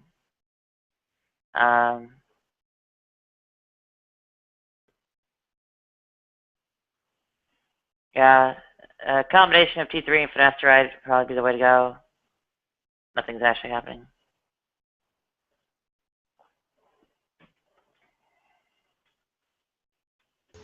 So was there an issue with your thyroid, like an autoimmune issue, or what triggered the thyroid problems, if you don't mind me asking? Autoimmune issue. Suspicion is that the orchiectomy itself triggered it from 2 years ago, so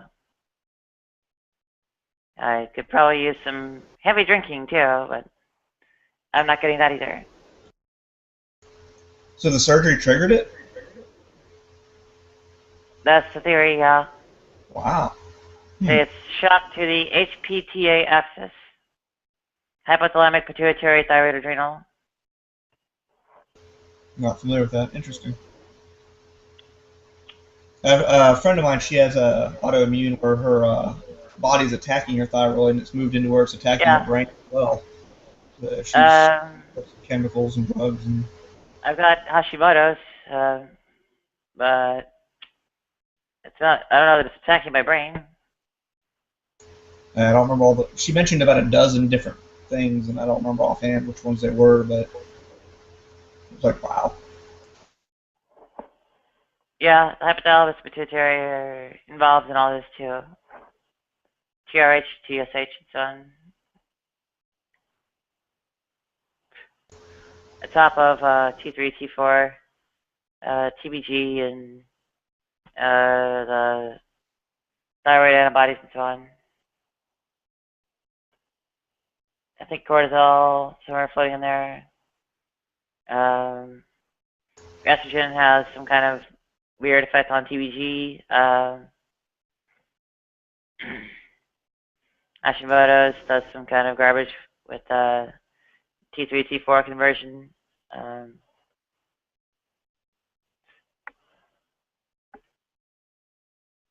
And there's more.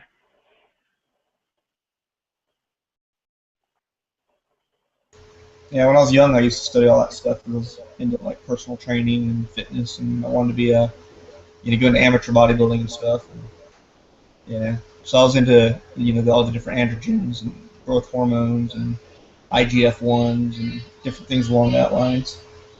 But that was my younger, dumber years, of course.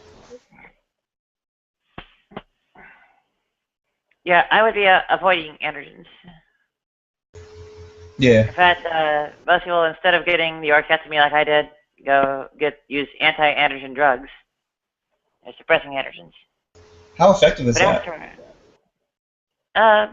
Works pretty well.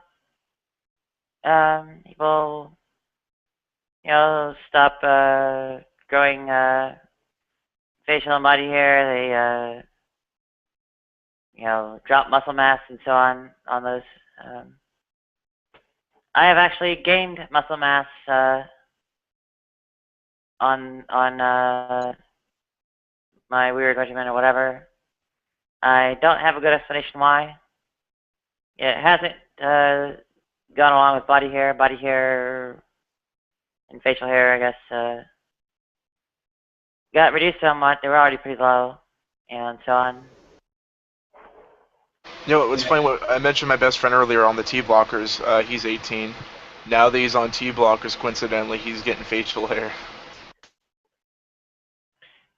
T blockers being anti-androgens. Okay. I've heard people call them T blockers, and word I'm used to is anti-androgens. I don't know. Oh, I didn't. I'm not too familiar with the difference or the effects as much. That's what he calls them, just testosterone blockers. I didn't know that they were the same as anti-androgens, but yep, he's getting facial hair now, and he's going to be getting taken off of them pretty soon. He says that when the withdrawals from testosterone blockers is like a physical sickness of around 6 months, so he's really terrified of that. Withdrawal from testosterone blockers from anti-androgens? Well, I don't know if you call them withdrawals as much as not being used to testosterone generating in your body. All I know is from what he said is that basically he's not prescribed them, so he's been buying them online, and it's been way too expensive, so he stopped buying them and he's trying to get prescribed. But the places he's going, whatever facility, is more focused on transitioning than just eunuch whatever. So he's fighting tooth and nail to get a prescription for just testosterone blockers. And if he doesn't get them, he says that from what he's read is he'll get really sick for a few months because he's so used to not having testosterone in his body. So he's just afraid of that happening. If there's a way. Okay, so they're like a Nutra or a eunuch or something like that. Okay.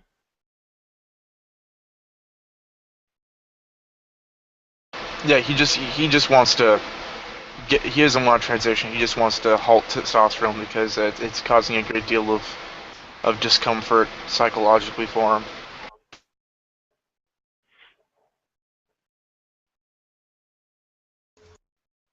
Well, it would be a transition to a non-binary identity, I suppose.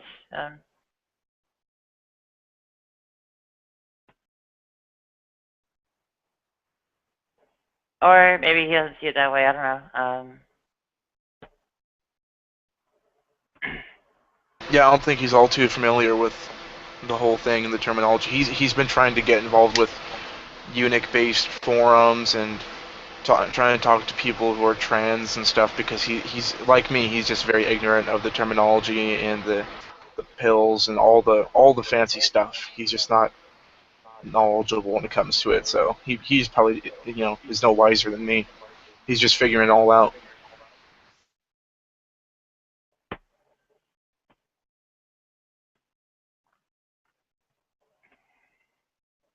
I don't think there are too many mysteries out there. I think it's all kind of out there online, described and such. Maybe the trick is when you get to the non-binary sorts of medical transition affairs, things get trickier.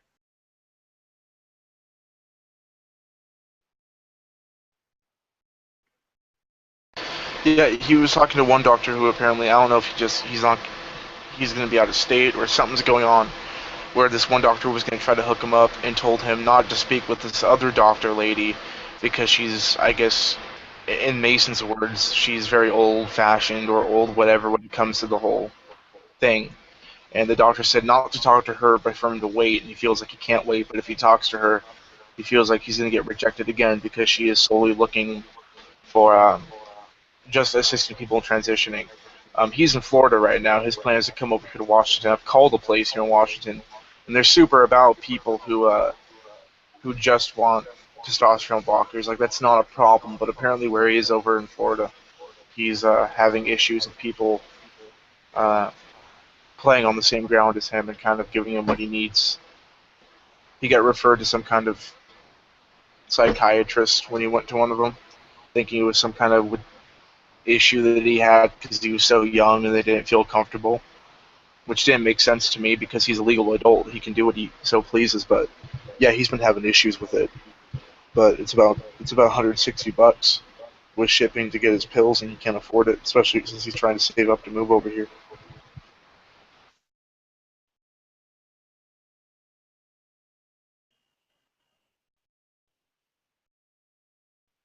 Yeah, the surgery, I think, takes a while to pay for itself. You say $160 a month or something like that? Yeah, if he wants to get the pills online, yeah. Okay, so surgery pays for itself pretty quick that way, and surgery is actually not that hard to get.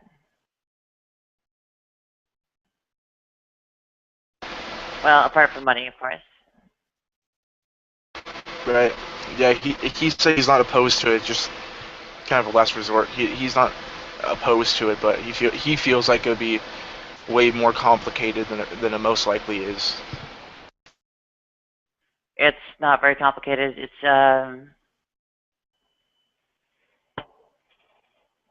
physically, it doesn't really do a great deal of corrosive damage. I mean, it's literally an outpatient surgery. Like, you know, it takes most of the setup and tear down. It's just like you getting dressed or up and off the table or whatever. You're sewn up and ready to go in like under an hour. I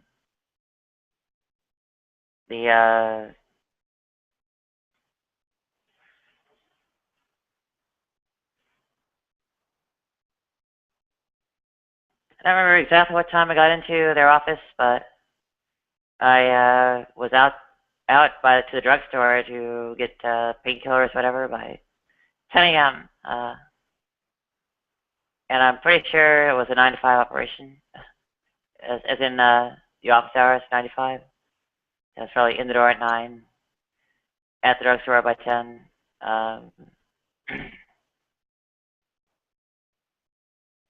Someone who doesn't have other factors that'll hurt them, like slow down their healing or whatever,